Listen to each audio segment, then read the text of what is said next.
6. Man Toga, SRS runway, auto thrust is blue. 80 knots, thrust set. 5500. 31. Well, Cruising. since we have technical difficulties, let's just get it going. Let's just get it going, chat. What is going on? Welcome back to the live stream. I guess I had two, because I had another stream I had scheduled that wasn't public, so then it went to that dashboard and everything got all screwed up. So we should be live. You should be live. You should see me. I should see you. I see the chat. I think we're good to go now. Just a little technical difficulty. Oh, well, at least you got to watch that trailer again. How about that trailer, yo? Do a little LaGuardia. Little LaGuardia in real life. Man, I have been LaGuardia'd out. You probably hear my voice. I'm actually a little bit hoarse. Just getting over a little bit of a bug. I was supposed to go up to LaGuardia this morning, but because I was not feeling all that hot last night, or really started yesterday, I had a buddy that wanted to pick up a trip, so I said, hey man, you want to go to LaGuardia at 3 o'clock in the morning? He said, yep, all right, all you, man, all you. So I got to skip out on the LaGarbage today, but I've been going up and down there, like I said, I think like 5 or 6 times in the last week or so. So I have been busy, been doing a lot of LaGuardias, and I am very excited to test out the new MK Studios LaGuardia. Should be pretty good. That field air one was aight. It was aight. I don't know what it was about. It was just like, man, I think we all tolerated it because it was the first and only LaGuardia to have. And LaGuardia is a pretty fun airport to fly in and out of in the sim and in real life, I guess. Yeah, this one, I looked at it, I installed it. Muchos gracias. Well, that's not the right Spanish. Much better is what I was trying to say. I obviously don't speak Spanish, but good to see you here. Mickey Mike in the house. 41 months, dude. Appreciate that. What's up, viewer? Hope all is well. All is well, my friend. Appreciate you. Mysterious Mr. T, what's up? Good to see you. Fubar in the house. Aaron, Irish lad himself. Hey, Aaron, I just picked up some Kerrygold salted butter. I thought about you. Every time I buy butter, I think of Aaron Hastings. Chuck Hill, good to see you, man. Tyson's in the house. Zach Winnick, Billy B16, Vega 13, Victor Silva, Mike McLaughlin. Are you related to the singer? AJ Funari in the house. What's up, man? Good to see you. Frank Mesh, John Seifert, and many more.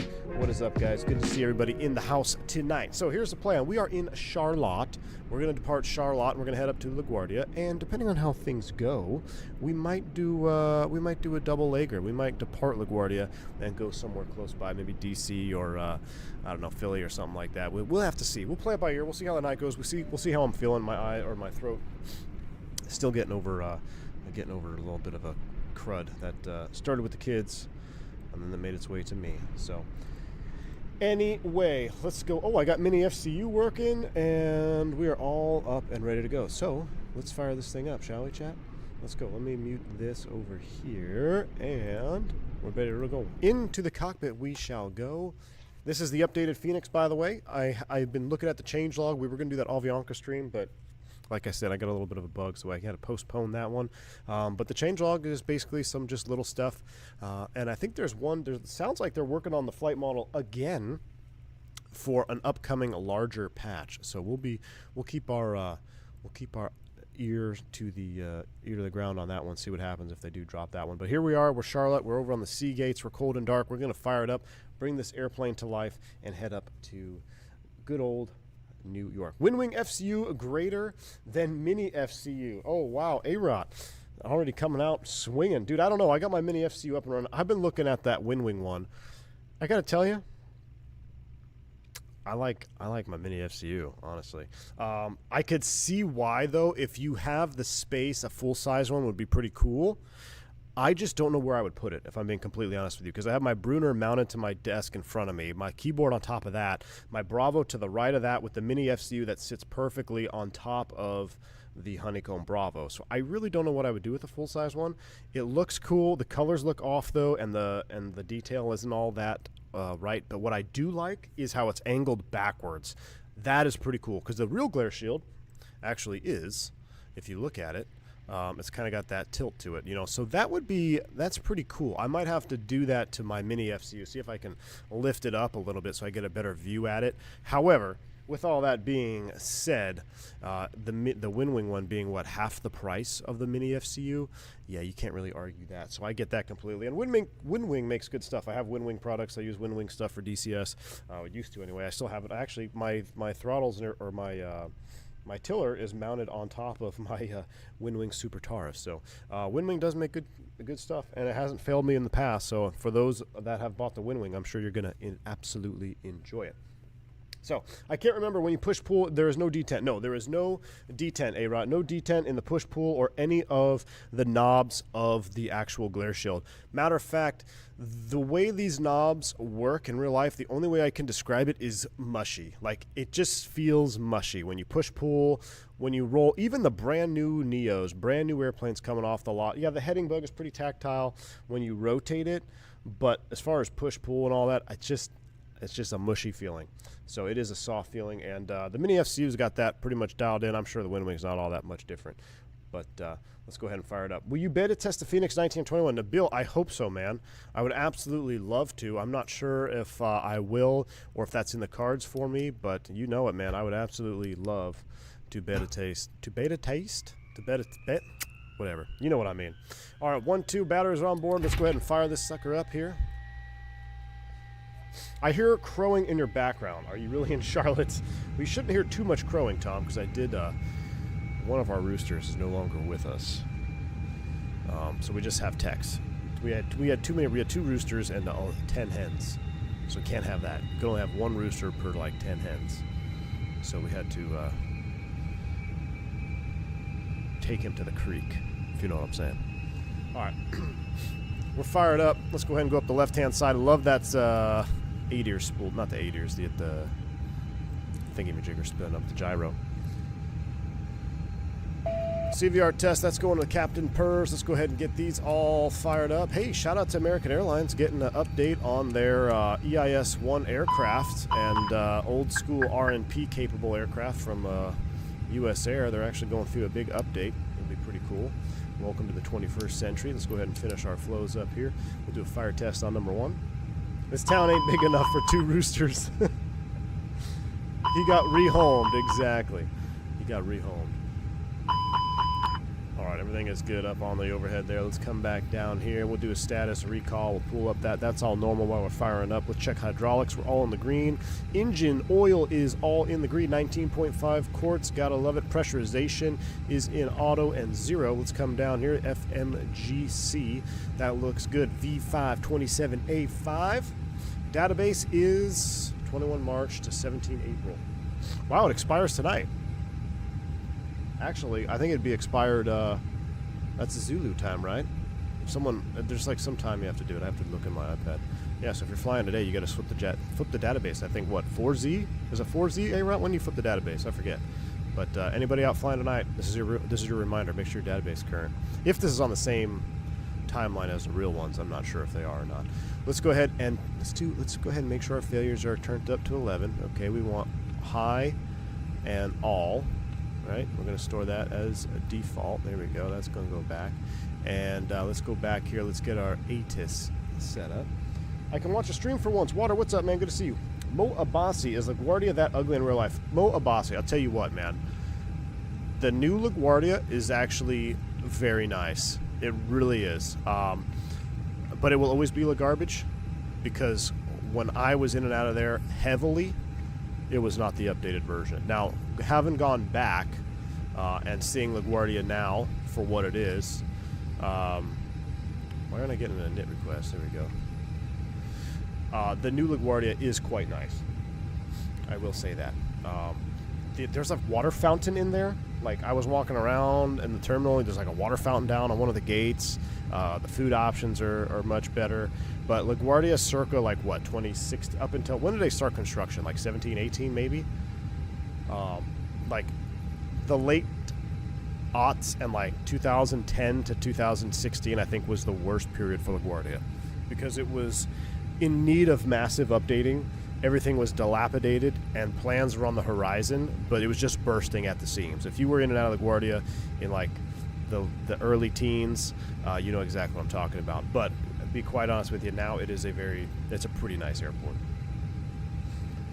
Jeremy says, remember we have failures via the EFB now. Oh, yeah, we do. But we have to enable them there, I think, right? I think so. Let's get our flight number in here. We're going to be American tonight. American 357. That's going in the flight there. Cost index, let's go 55. Cruise altitude 370 is what we got on the file. We have a PDC already. We're going to be Barmy 5 Raleigh transition. So let's go ahead and see what the winds are doing, and then we'll load that up. Got to have at least 6 hens per rooster, and even they hate each other. Yeah, yeah, Lauren. So right now we're perfect. We have 10 total chickens, 1 rooster. Sad thing is, when we end up moving, we're gonna leave them here because we don't want to. I don't want to drive them across country. Too much stress. We'll just rehome them, or hopefully the new owners will want to take possession. All right, 100 at 3 light rain. Oh, that's the Guardia. Hold on. I want Charlotte weather. KCLT. Boom. Yeah, fresh eggs, Nabil. Nothing beats it, man. Fresh eggs. There we go. We want Charlotte weather. That's where we are. Let's wait for that to come back. Digital ATIS is showing Charlotte southbound. All right, so looking here, southbound ops probably get 18 left would be my guess. And we're on the Barmy, so let's go to the departure page. Sid, Barmy 5 will star you. Looks like it doesn't really matter which runway it's going to be off of. Be a vector out of here. So we'll get the Barmy 5. We'll plan 18. What runway did I say? 18 left. Barmy 5. And let's keep that up here. Barmy 5, RNAV. There is a speed restriction on this, right?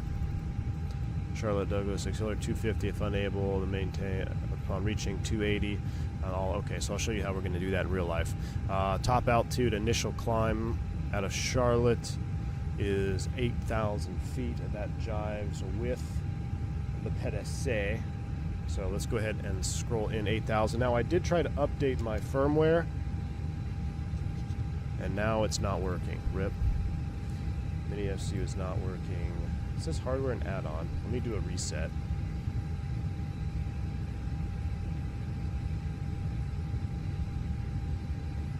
It's flashing, it's green. I think it's gonna work now. No. RIP.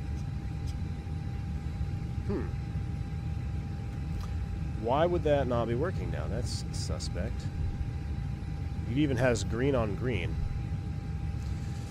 Alright, old school way. We'll set it up. 8,000 here on the top. Captain Cannon House, what's up, man? Good to see you. My fiance has been at me nonstop about getting some chickens. Might have to cave in. Captain Canada, you got to do it, man. You got to get the chickens. It's one of the best things we've ever done. They're a ton of fun, and we raised them from chicks, and it's just it's a cool experience.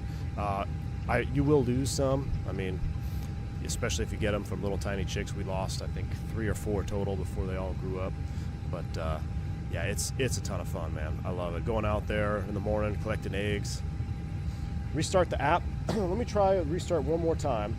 The version is 1.18. That's the new one, right? I thought I just downloaded. I will restart the Mini FCU app. Until then, let's go ahead and finish programming. Departure 18 left, Barmy 5. It's there. We're gonna go out to Raleigh, which is a great airport. I love flying to Raleigh. Do we have a Raleigh scenery? I haven't been to RDU in a long time. All right, Raleigh, LaGuardia. Now, LaGuardia was, they were landing 100 at 1.3. So, 100 at 1.3 in LaGuardia. What are they going to land? Probably ILS 1.3. No, ILS 2.2. Let me take a look. Actually, are they checking out? No. Let's look at LaGuardia real quick. Oh, version 1.17 is the latest? Really?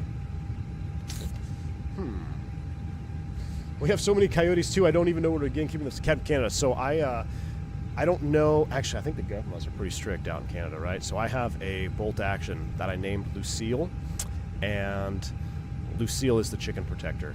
You will need something to protect them. Albeit we lost 1 full-size hen to a hawk. Everything else, though, has been they've been fine. They just died of natural causes, or they got sick when they were little.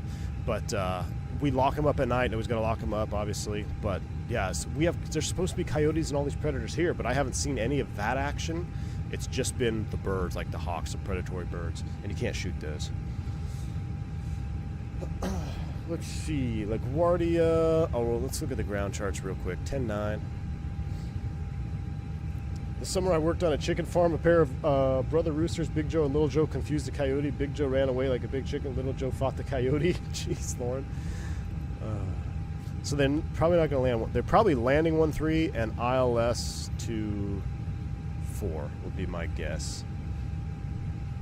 That would be my guess. ILS 4, they're landing 1-3, crossing ops, which is what I literally just did the other day. So we'll do ILS 4. We're coming down the Proud 2, and we're coming off Gordonsville. Let me double check. That doesn't sound right. I think it was Hertz. Yeah, Hertz. Hertz transition. We won't load the VIA in there right now because it looks kind of funny if you do that. We'll load that all in. That looks good. All the way down. Beautiful. Let's get our secondary in here. We'll do a quick initialization. We'll fire up the APU and get going. Now, I think I disabled GSX for this airport. So, actually, you know what we'll do? Let's go here. Let's go weight and balance and just load real time. I'll try GSX. I don't think it will let me. GSX has been disabled on this airport by user settings. Okay, so reset all. Oh, no. We got to re-download it. And then what I will do is we'll just do Phoenix real time. All right, we're 18 minutes late. That's fine. So we're going to load aircraft real time. It only takes 18 minutes. There we go. They're going to start loading. GSX has been disabled. Charlotte to Charlotte. Did I select GSX again? No, I didn't. It's doing its own thing. They're doing its own thing. All right. Charlotte to Charlotte, that's all we care about. Secondary. If we pop one, we're going to come right back to 1-8 left. Secondary perf data. Remember, all we care about is the approach phase. You'd put your baro ref in there. I don't want to look it up. I'm just going to put 200 in the radmins. We'll do 0 out the wind. We don't want anything to help us out or hurt us. Temperature off the ECAM is 26. QNH magic barrel ref key says we're at 3003. That is set. Secondary is done. Radnav, nothing to hard tune. Progress page. We'll put Charlotte in there for a quick and dirty. Bearing 2 and NIT B. We'll leave it like that. Refueling is in progress, so we'll leave the fuel tank pumps off. We'll get the APU fired up here, and then we'll be on our way. We'll be on our way. So I wonder, doesn't Phoenix have its own vehicles? I thought they did. Maybe not. I think they were working on getting their own vehicles, right? Engine fan heating. We don't need any of that today. All right, but we're still loading in real time. Let's fire up the APU. In case you weren't aware, GSX has been disabled. Yeah, I saw that when I loaded in, then I didn't want to relaunch the sim. It takes like 45 minutes.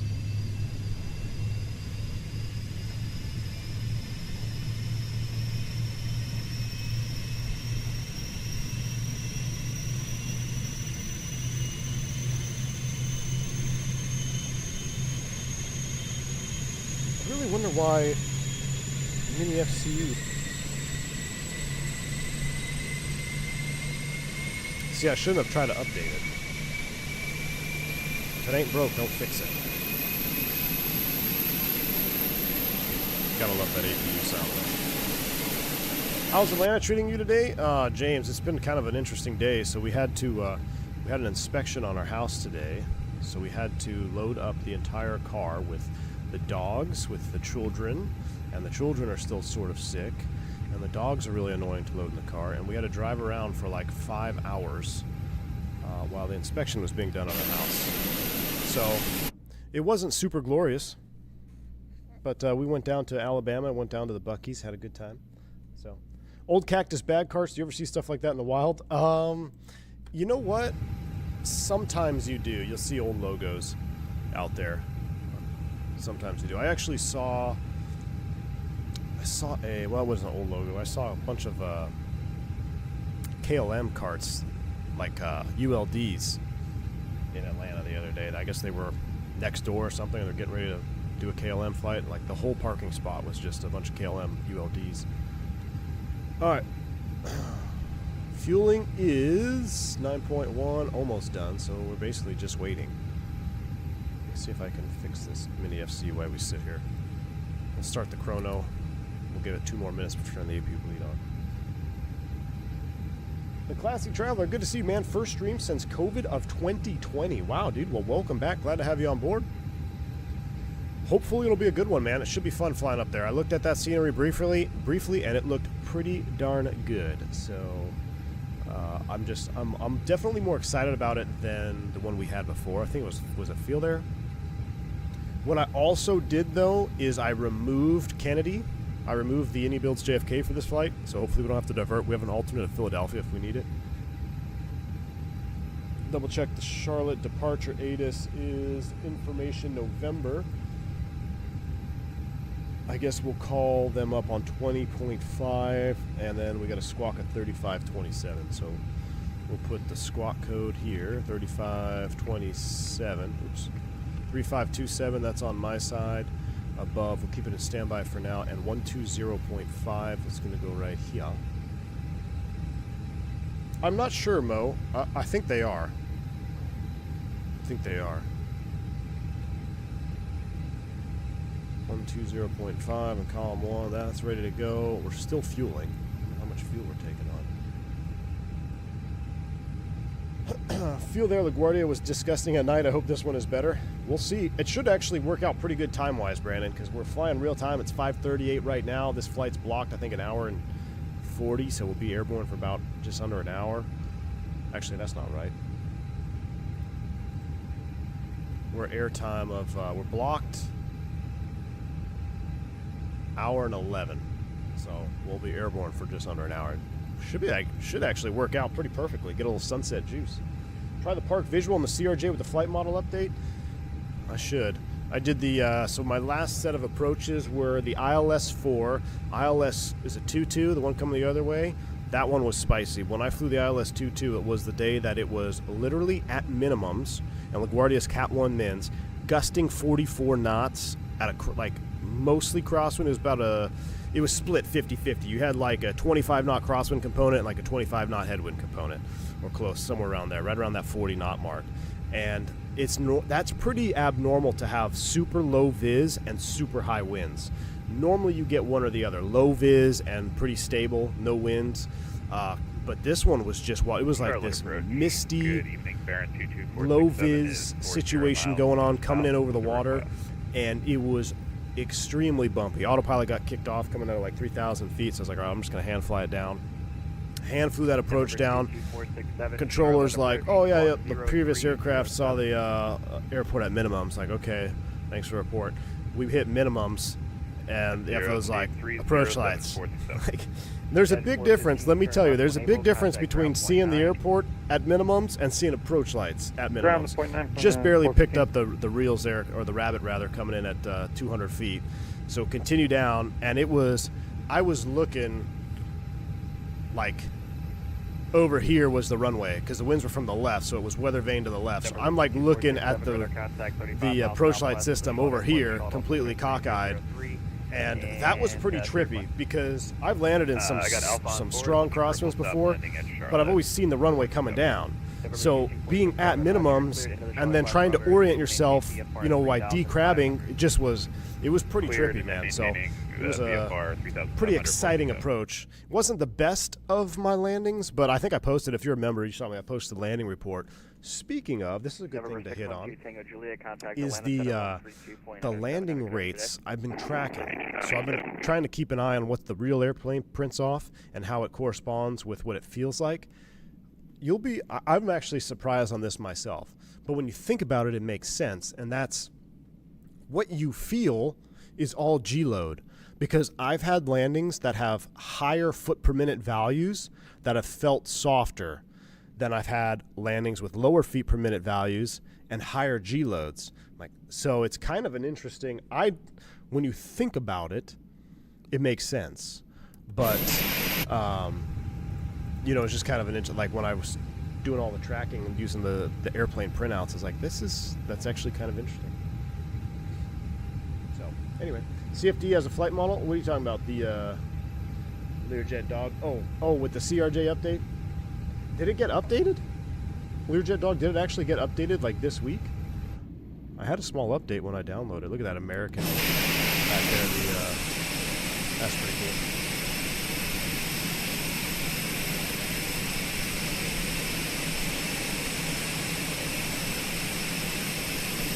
Paulo Carollo, first stream as a member. Well, welcome on board, man. Glad to have you.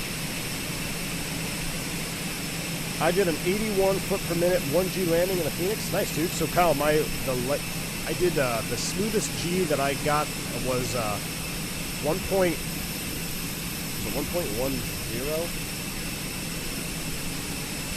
I think. I can't remember now.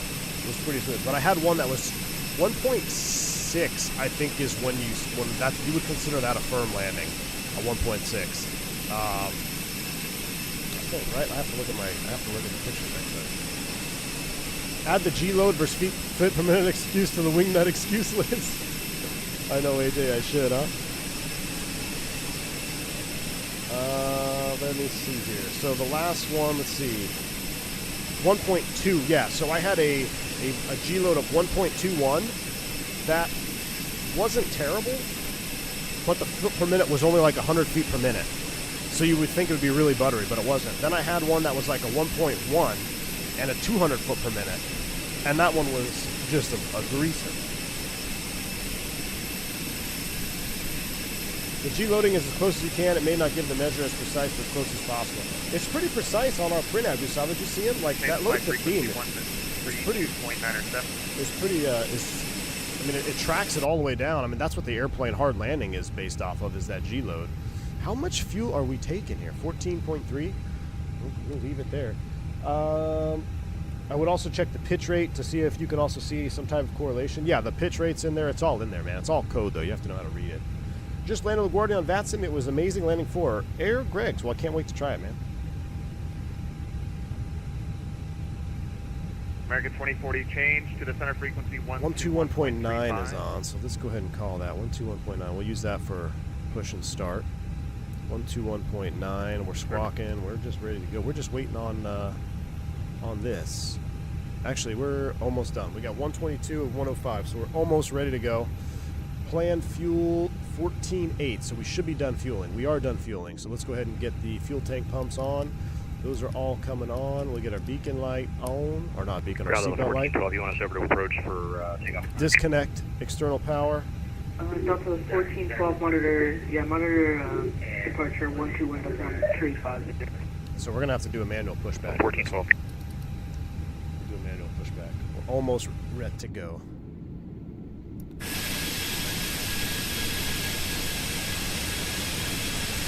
Oh, I see what you're saying, Gustavo. Yeah, a high pitch rate at low G. Yeah, because you're driving the mains down. Yeah, absolutely.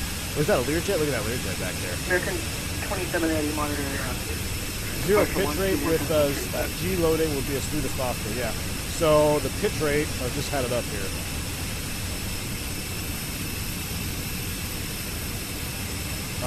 .39. Pitch rate 0.11. Roll was 0.06 on one of my landings, and then I had another one. Let me see the other one. But yeah, you can definitely track them. Alright, are we ready to go yet? Ground services. 2 more people. 2 more people, then we're out of here. Yeah, someone spawned in the gate. Go figure. Go figure. 122 at 122. We'll send that to McDo. 33 Michael. Success. All right. So if we look here, 22, good. Perf data. Now we're gonna upload that. We'll go back here. We'll go departure perf. Come on. Sync load sheet final. 18 left. Drive force Toga. Yes. Packs on. Sync live weather. We'll have to take a look at the likes before we do a packs off takeoff. What do we got? We'll send that over. 26, 26, 30, flap 3? Oh, hell no, man. We ain't doing it. Let's do flaps 1 plus F. Recalculate that. 35, 35, 36, flaps 1. So we need to send that over. Send the new numbers. 35, 35, 36, 35, 35, 36, flaps 1, down 0.0. You know what's ironic? I had an airplane that was perfectly balanced the other day, too. I think my last flight, it was 0.0, 30.0 on the trim. Perfectly balanced airplane.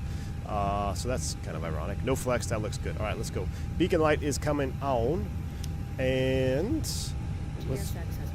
I know GSX has been disabled from this airport. I know. I didn't mean to. I don't know how I did that. Those are all closed up. Let's go ahead and connect the tug.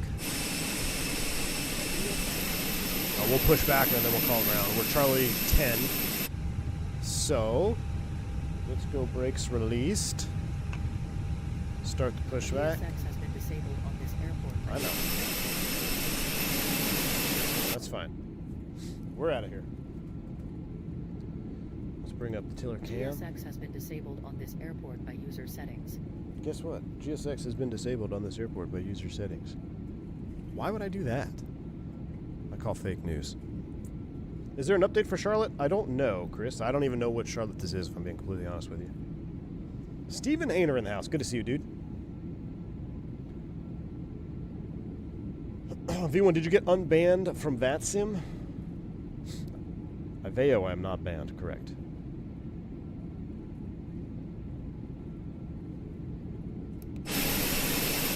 We'll do a little turn to the left here. Do it this way. Where's Shaq Oatmeal at when you need him? Shaq Oatmeal used to be doing the ramp out here. AJ Funari, good to see you, man. Or, I've already said hello to you. Thank you for the $5 super chat. Damn passengers trying to stuff their overhead in the wrong. Probably wearing pajama pants, too. Oh, yeah, dude, for sure. Charlotte to the Guardia, definitely full of pajama pants, man. Thanks for the $5 bank angle check. That's close enough. Brakes are set, and let's fire them up. Beacon's on, lead is on. Are you guys ready? Starting engine number 1. Here we go.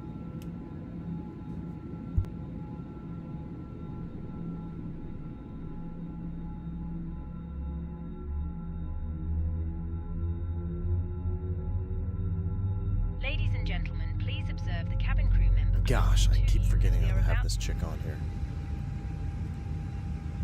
Always gotta ruin our... I don't want you. There we go. Shh. Ladies and gentlemen, welcome aboard What? our Airbus A320. Please pay attention What? to illuminated signs and crew instructions, including the following safety Well, procedures. she already ruined this Safety this card engine found start. in We'll have to your do it for the seat second one. contains Water information gifting 5 about memberships to the channel, dude. exit Appreciate you. oxygen mask, If you pick up a membership from life Water, make jacket, sure you say thank you. and the brake And say thank you for your service, which you must as adopt Water to is keep one of our brake. recent Brake. U.S. Navy members. There are 8 Appreciate you, man. Thanks for the emergency support. exits on this Hope aircraft. life as well. The cabin crew are now pointing out the exits nearest to you. Please be aware. Multiple exit may be behind you. Emergency lighting will guide you to an exit. In an emergency. It seems quiet, though, doesn't it? I don't know why everything seems so quiet. Yeah, cabin announcements are off, but oh well. Oh well, let's dim the cabin lights, though. Let's go back here to Navigraph. And we gotta go ahead and start number 2. Alright, I tell you what, I'm not gonna listen to her this whole time. We're gonna do an outside engine start.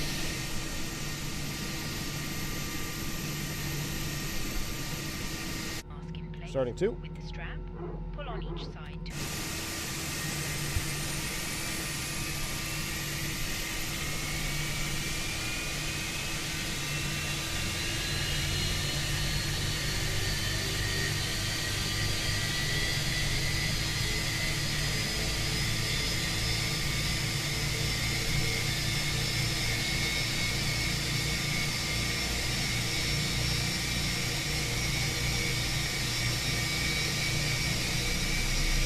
Dale. Yeah, that. Flight attendant unit. Now we got ATC ruin our start. Alright, well, it wasn't the best startup sounds for this stream, but we'll have to survive. AJ, thanks for another 17 months to chat. The passenger announcement lady doesn't sound as hot as MSP. That is correct, AJ. MSP air traffic controller, 10 for 10. Negative 187. I love the mismatched paint on this here. That's so cool. 18 Center American 1470. Reset you. We'll go back inside. We got 2 good starts, it sounds like. Yep, we got an Avail light. So we'll go here. We'll go here. We'll turn the APU bleed off. We'll do flaps 1. We'll select you here. We need a V1 passenger announcement file for the Phoenix. I'd do one. I think I did one already, didn't I? Not for the Phoenix, though. All right, we got, there we go. That's American good. 14-7 Charlotte ground, go ahead. Let's go here, receive the final load sheet. It's hard to understand you, sorry. I want that here right Plus now. 3, we got 3 non-revs on You'll board. be departing on runway 18 center. Alright, they're talking about 18 center. I want 18 left. American 14-7 will be departing on runway 18 center. 18 center. Departure runway 18 center. American Airlines 47, thank you. Alright, we got 2 good starts. Trim 30.0. APU is coming off. Flaps position 1. Let's give him a call and get ready to taxi. We have information. November 14 I'll wait till 5 Alpha Juliet. Stand by, expect PDC. Charlotte ground, American 357 off Charlie 10, ready taxi with November. A-Rod, yeah, all the time, dude. American 357, make sure you're squawking mode, Charlie. American 357. That's right, we're on the Phoenix, we gotta do this. American 35-7, runway 18 left, taxi via Charlie. Correction, Mike Charlie. Alright, taxi 1A left, Mike Charlie, American 357. Mike Charlie. So, we're gonna go here and here. Mike Charlie, ready to go. Boom. Brakes off. Still waiting on numbers, Tycho. Still waiting on numbers. Oh, yes. Love that sound. Let's do a quick little brake check. Pressure 0. Alright, let's find our way to Mike. Let's see, is it that one or that one? That's Romeo. That's Golf. We're just gonna sneak out on Golf. Or is Mike the inner? Double check. Mike is the inner. So we're actually gonna go here. There we go. Mike Charlie. I don't always make a wrong turn on taxiway. When I do, it's in Fort Lauderdale, so should be good. Key 6, good to see you, man.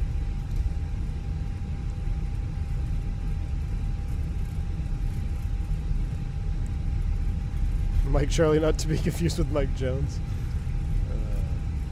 All right, here we go. Let's do a flight control check. Full up, full down, neutral, full left, full right, neutral, rudder, full left, full right, neutral. Max takeoff config is checked. Get you out of the way. On auto, TARA. Everything else looks good there. We got to make a left turn here, and we're just waiting on the flight attendant to call up.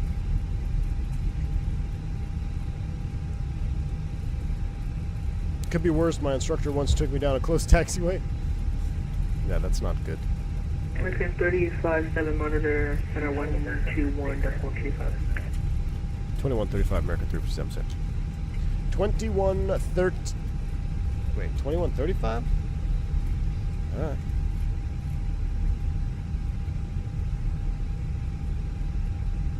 $21.35. We'll monitor. What tomfoolery we're going to get into today? Mickey G, good to see you, man. Mickey G, I wanted to fly the Embraer 190 up here, but then I was like, well, we got to try this new Phoenix. I want to see what this update. There's not really anything crazy on the new Phoenix update, but there's our cabin ready. Ooh, we're getting a cabin ready call, but is she not going to call us? November 22467, left turn when able, contact Interesting. ground 0.9, good day. That's cool. Left 0.9467. I like the other version better where they call you. That's what we do normally.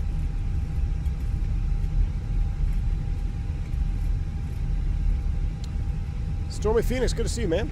Just got the Phoenix recently. You're teaching me the ways of the 320. Awesome. Hope to pilot one myself in the future. Stormy Phoenix, that's awesome, man. Don't give up the dream, dude. Appreciate the support. Hope you continue to enjoy the content here and enjoy flying the Airbus around. I got a pretty cool story about someone I know who just made captain that started out by watching flight sim videos.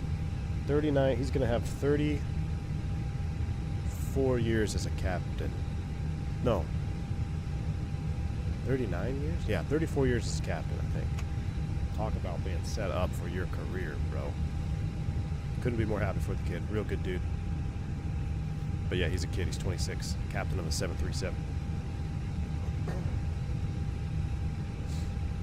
Alright, I think he wants us to call, even though he said monitor. So real life, let me just tell you how this would go down in real life. If I called, get scolded. If I didn't call, we'd be sitting here for 10 minutes. So what do? We're going to call. Center, American 357. Hold short 18 left on the ground, Charlotte, ready for departure. American 357, Atlanta Center, turn left heading 150, runway 18 left, clear for takeoff. Left turn 150, runway 18 left, clear for takeoff, American 357. Oh man, I wish I had mini FCU heading bug working. It's not. Oh, I didn't mean to pull heading. Oh, this is brutal. American 2780, kind of Washington, center 133.72. I went the wrong way. Hey, sweetie. American 2040, are we clear to land? No. American 2040, affirmative. He's going to get pissed off. Okay, clear to land, 18 center, American 2040. Why is it always when I don't have my mini FCU, I get all kinds of heading vectors? All right. 150 on the heading is set. Clear left-ish.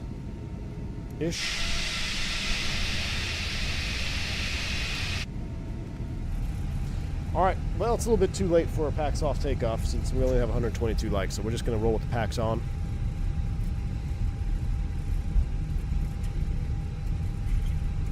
In LA, he would have yelled at, oh yeah, for sure. 2040, left turn, hey, right. fine, kind of ground point 9, get it?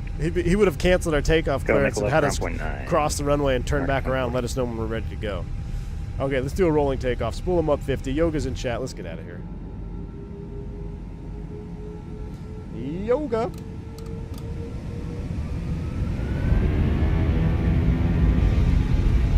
Toga SRS, a runway auto thrust is bleh.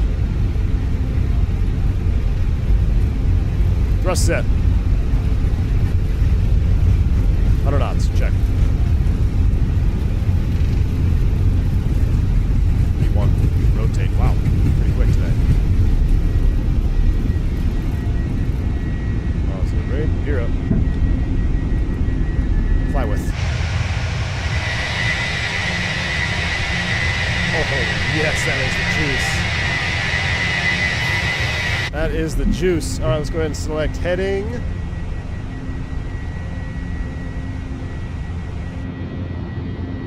Oh my goodness. If you haven't hit the like button, you gotta hit the like button for that. Contact down. Passing 2.2 for 8,000, American 357.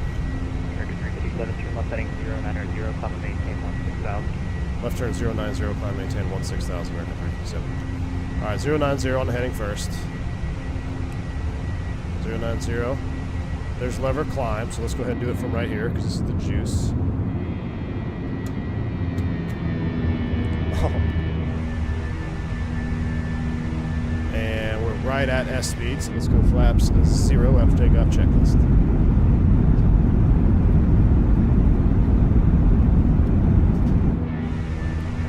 We're through our heading. Enable direct Army. Direct Army, American 357. Alright, we'll come down here, we'll go direct to Barmy. Insert, we're naving. Thrust climb, open climb, nav. And he said 16,000. Atlanta Center, good evening, Delta 1702 with you. 16,000 descending is for 257. blue. Respect the juice.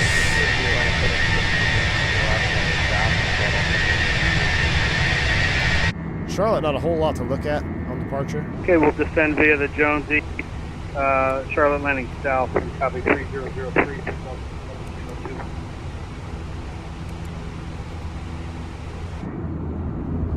I'm going to try to launch mini FCU one more time. Oh, there's downtown Charlotte right there. That's pretty sweet.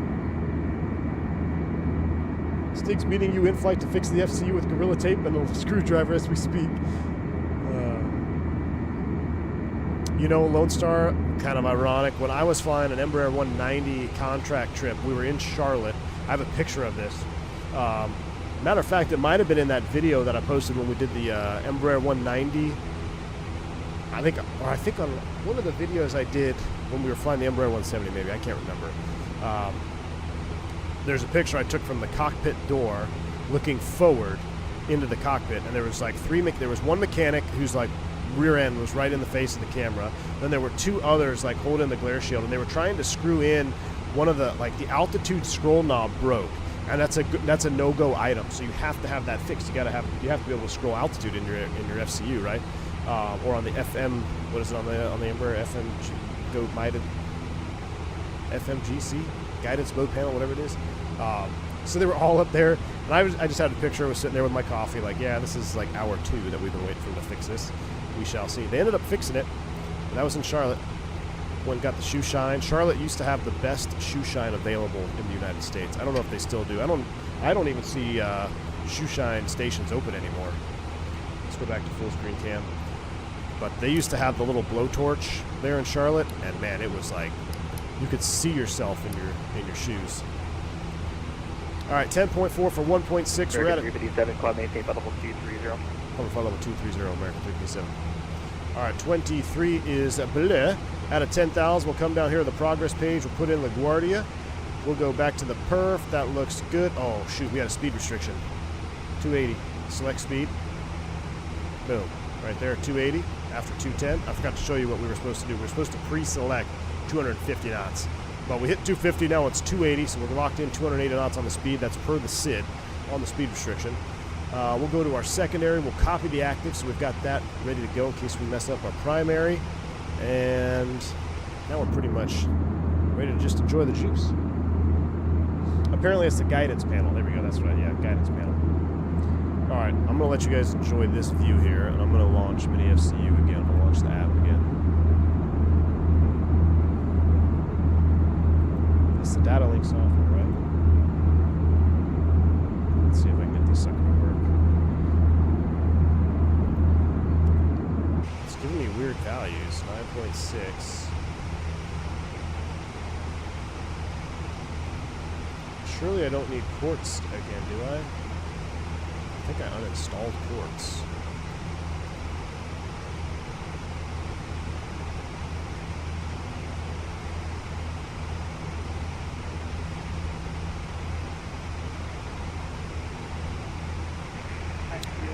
Yeah, I guess we're at...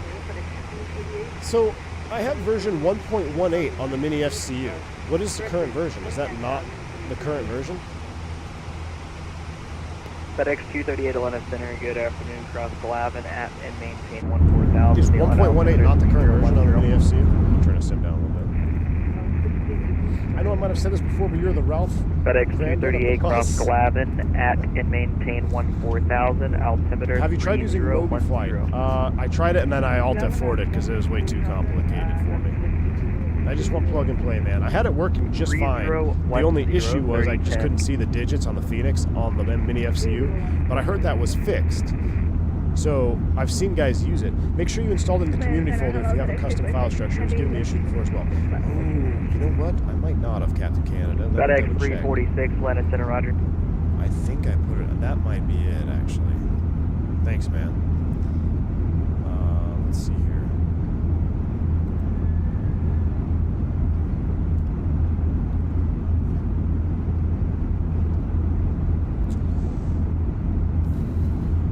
It's always fun to see where I put it. Mini cockpit. Ah, it's not. Now, here's the problem. If I just drag and drop this into the community folder, it's not going to work, probably, right? And or just crash the sim. So we'll go without it. But it is not in the community folder. And it's working. All right, thanks, Captain Canada. So it's definitely my end, and that's it. Yeah, because I had a custom file structure, so it's not. I can see it. It's not in the community FedEx folder. 238 areas of scatter. All right. Well, thanks, man. Appreciate it. At least we got that dialed. Ahead. If you need deviations, let me know. I'll be up here scrolling around on my FCU, getting yelled at by controllers. FedEx 346 we'll go ahead and set STDs for you, me, and Captain Canada. 1, 2, and 3 is set. Areas of scattered moderate precipitation. All the way to Glavin. If you need deviations, let me know. We're going to ask this guy for the relief here. +4. Let's go ahead and get the engine anti-ice on just in case. Protect those engines. American 357, have a good rest of your day. Conic Washington, 133.72. Let's see you. 33.7, have a good one, American 357. 133725. Now this is what I do need. I do need a radio stack. I've been saying that forever. 133725, dang it. 33725. Oh, that was a pretty sweet little breakout, though. Okay. American 1307, Jacksonville Center's offline. Radio service is terminated for Yeah, you wouldn't do it now? Okay. Not even going to mess with it. I don't know what I did the other day. I dropped something into the community folder, and then my sim just went to desktop. That was it. No air, but nothing. Just right to desktop.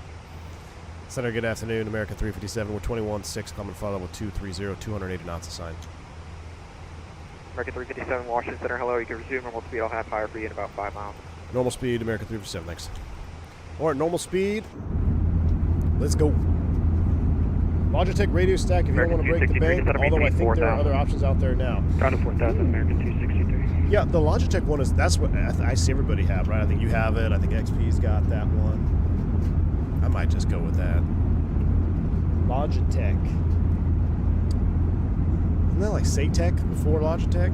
That's getting back in time. Satec Pro Flight. I had all the Satec. The Satec Pro Flight yoke. It's plastic, sticky as hell. You try to flare and you like go hit the tail. I'm kind of surprised no one makes like either a 737 radio stack or American an Airbus radio stack. Maintain flight level 370. Climb to flight level 370, American 357. All right, we're leveling off, so we're going to go to vertical speed. We'll get a chirp. We should. Let's see. Get the chirp. We have a mode reversion.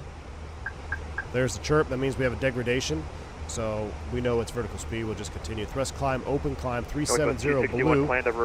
Double check. Make sure you can actually get up there. That'll bite you. Oh, man. We're getting a pretty sweet climb out through these clouds, though. Let's ride the GoPro view here for a minute. Worst yoke ever, but badass at the time. It sure was, Captain Canada.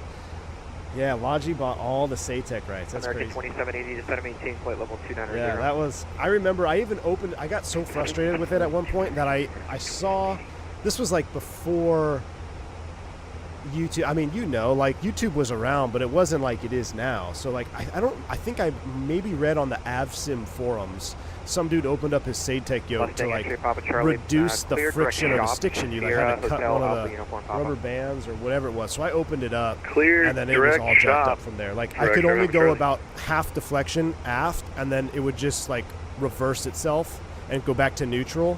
So trying to flare got real sporty. Yeah, once I took it apart, it was never the same. So I'm very, very careful when it comes to taking equipment apart. Now I am not technologically or techie when it comes to that stuff. I remember they had the official Satec yoke. Yes, yes. Yeah, the elastic band. That was it, dude. The elastic band mod. I remember that. Yeah, that's exactly what it was.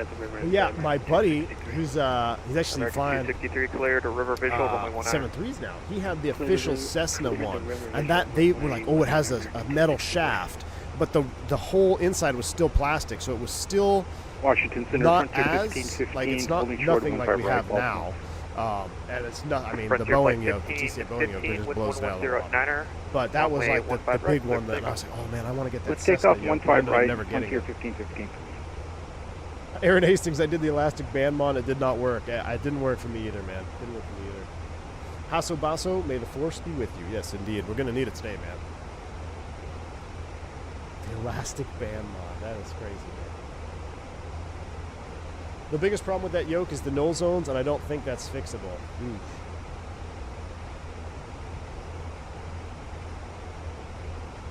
Yeah, you get those that are in flight sim now that like you're just starting out now. I mean, be extremely thankful for what we have on the market today. It's crazy.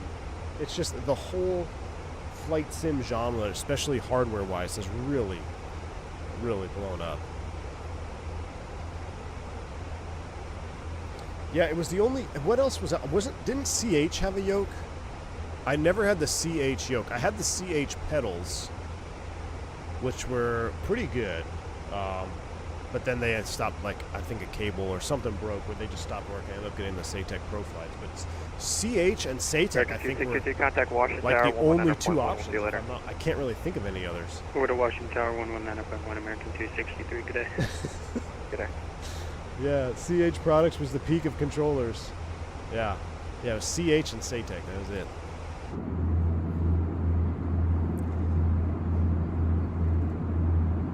Why don't you use head tracker? Anon. Well, number one, I don't have it set up because I just moved my sim back to the house. But no, I like head tracker. When I'm streaming and like I turn my head to look at the other monitor to the right, I have to always remember to pause it, and then I don't know. I'm just lazy, dude. Good afternoon, DC. Yeah, I'm just lazy. I don't want to go set it up. And I'm not used to looking at it. But, like, if you don't use flight tracker for a long time, or like any type of head tracker, it takes some getting used to. Like, I remember the first time I put on track IR, I was like, whoa. I kind of get, not dizzy, but like it just, there's a getting used to period. 400.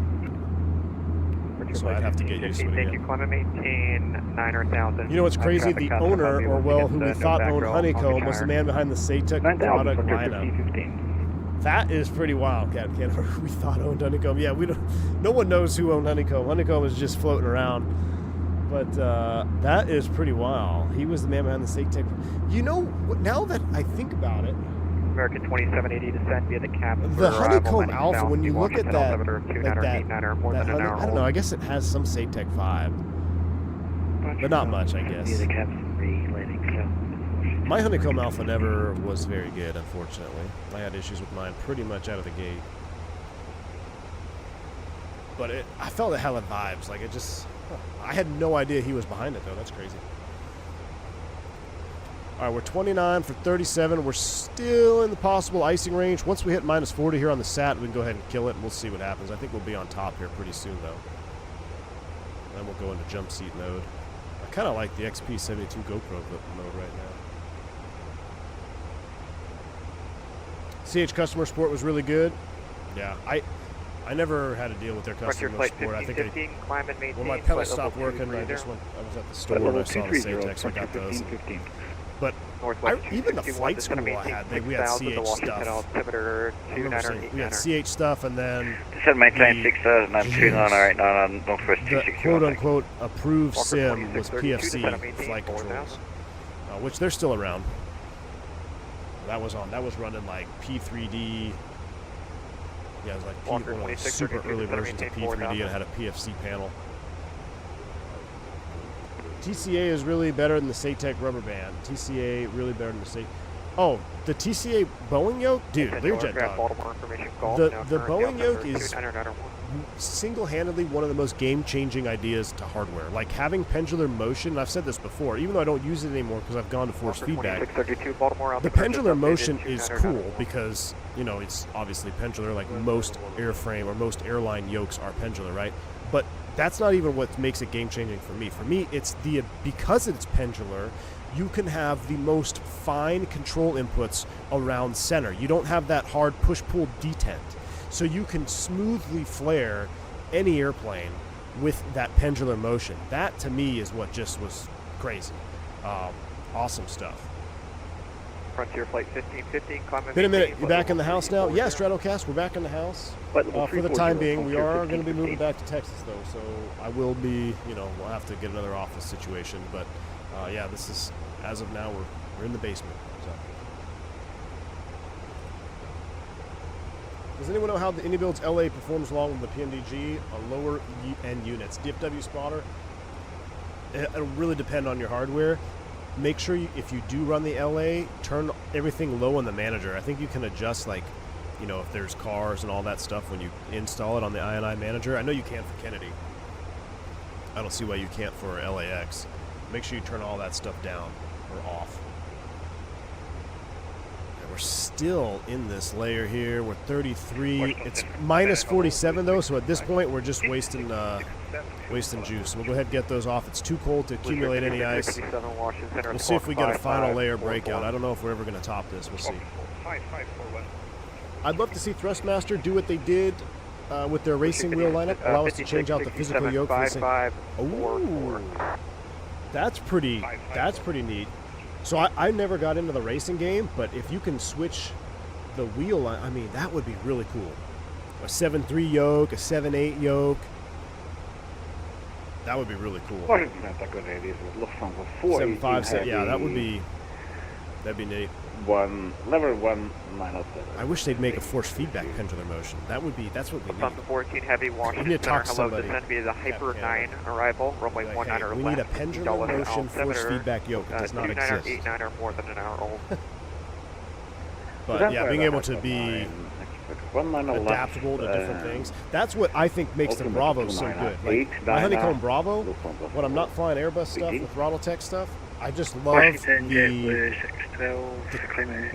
adaptability of the Bravo, being able to change knobs out, throw prop levers on there. Hello, welcome, climb and maintain flight level 380. Force feedback might be in the talks. That would be. Blue Streak 5667, radar contact That would be 15 miles something, west man. of the Because it doesn't exist. Descend via the skilled And arrival, landing that would south, be- Baltimore, that would be it. altimeter 29901. That would be it. Imagine having an E-jet yoke. Yeah, that's what they need, an E-jet yoke. They need the Barbie handles or the tricycle Barbie bike handles. 2632. I can put my tassels on it again. I'd love to see rudder pedals with actual brake pressure simulation in them. Interesting. I have the crosswinds. I have zero resistance on the strong spring when braking. A-Rod, so what I've started doing, I get what you're saying, kind of a pseudo workaround, A-Rod, is I put a curve in the brake axis in Flight Sim. So, CC, hello, American 20 at yeah, 39. really. We're sending Clipper 3 arrival. Mike, Visual for let's see, 19 36.3, DCA. we're not with quite going to information top it. We might try to go to 39. But if you, A-Rod, if you put a curve on the actual brake axis instead of linear, you can really kind of, it helps that, because I know what you mean. I know what you mean. Let's send the Clipper 3. I've done it for the Phoenix, and I love it. Baltimore or the DC altimeter we need. I'm giving you the Baltimore altimeter because that's what you're going to flash through the flight levels at. They have the tech as their racing wheel on. Oh, yeah, because I would imagine the racing wheel's got to be force feedback, right? So, yeah, they would have the tech. Absolutely. 2991, 2991. I remember, what was the force 2991 feedback? I had a force feedback yoke. Like the Sidewinder? Northwest 261 and turn left. Was that force feedback? I did have a force, or not yoke, excuse me, a side stick or a joystick. I had a force feedback joystick in like the early 2000s. Off your right wing, 8 miles. I want to say it was a Sidewinder. Walker 2632, clear to visual approach, runway 10. All right, there we are. We're level at 370. I tell you what, let's see if we can get 39. Optimum 398. Center American 357. American 357. Any chance we can request flight level 390? We're just in the tops here, 37. American 357, no worries at all. Climb and maintain flight level 390. Time to fly level 390, American 357 next. All right, we're climbing up to 390. Airbus will automatically change that. We all know that by now. So 398, we're good to go up there. We're going to get up higher. We're going to see if we can get on top of these clouds just for juice purposes. I got the TCA Airbus throttle for 90 euros secondhand. Amazing deal. That's a good deal, man. Stormy Phoenix says, ever thought of getting a full home cockpit? Do you use V-Pilot for ATC? Do you recommend your Airbus Quadrant Flightbox price-wise? Stormy Phoenix. I've never really seriously considered a full home cockpit. It's fun in theory, but I love flying a bunch of different things, right? So if you make a dedicated sim pit, which is say I made a 320 cockpit, how am I going to fly my TBM in there? You know, so I'd have to have both, and it's just that is a huge financial investment, and I'm just not. That's not at the top of the priority list for me right now. But I have thought about it, no doubt. And I've seen some pretty sweet cockpits set up in the Discord. I know there's Low and Slow in the Discord. He's got a 320 sim, like legit setup. I mean, they look really cool. I'd love to go fly in one, but that's a whole lot of setup, man. That's a lot of work. You're gonna have fun at LaGuardia. Weather's trash. Can't wait. Cat Cow, good evening. How you doing, Cat Cow? How's the Barbie jet treating you in the 220? Raleigh, I got you. Runway. I want a Bruner, but the government steals all my money. I hear that, Jasper. I owe like 16 grand in Ukraine still, so just did my taxes. Guess I'm gonna buy another Hellfire or two for him. Contact Washington Tower 119.1. We'll see you later. You going to FS Expo Vegas? Tower 119.1. Thanks a lot. No question. I'm gonna try, man. No promises. 2632. But I'm gonna try. There's a lot going on in the.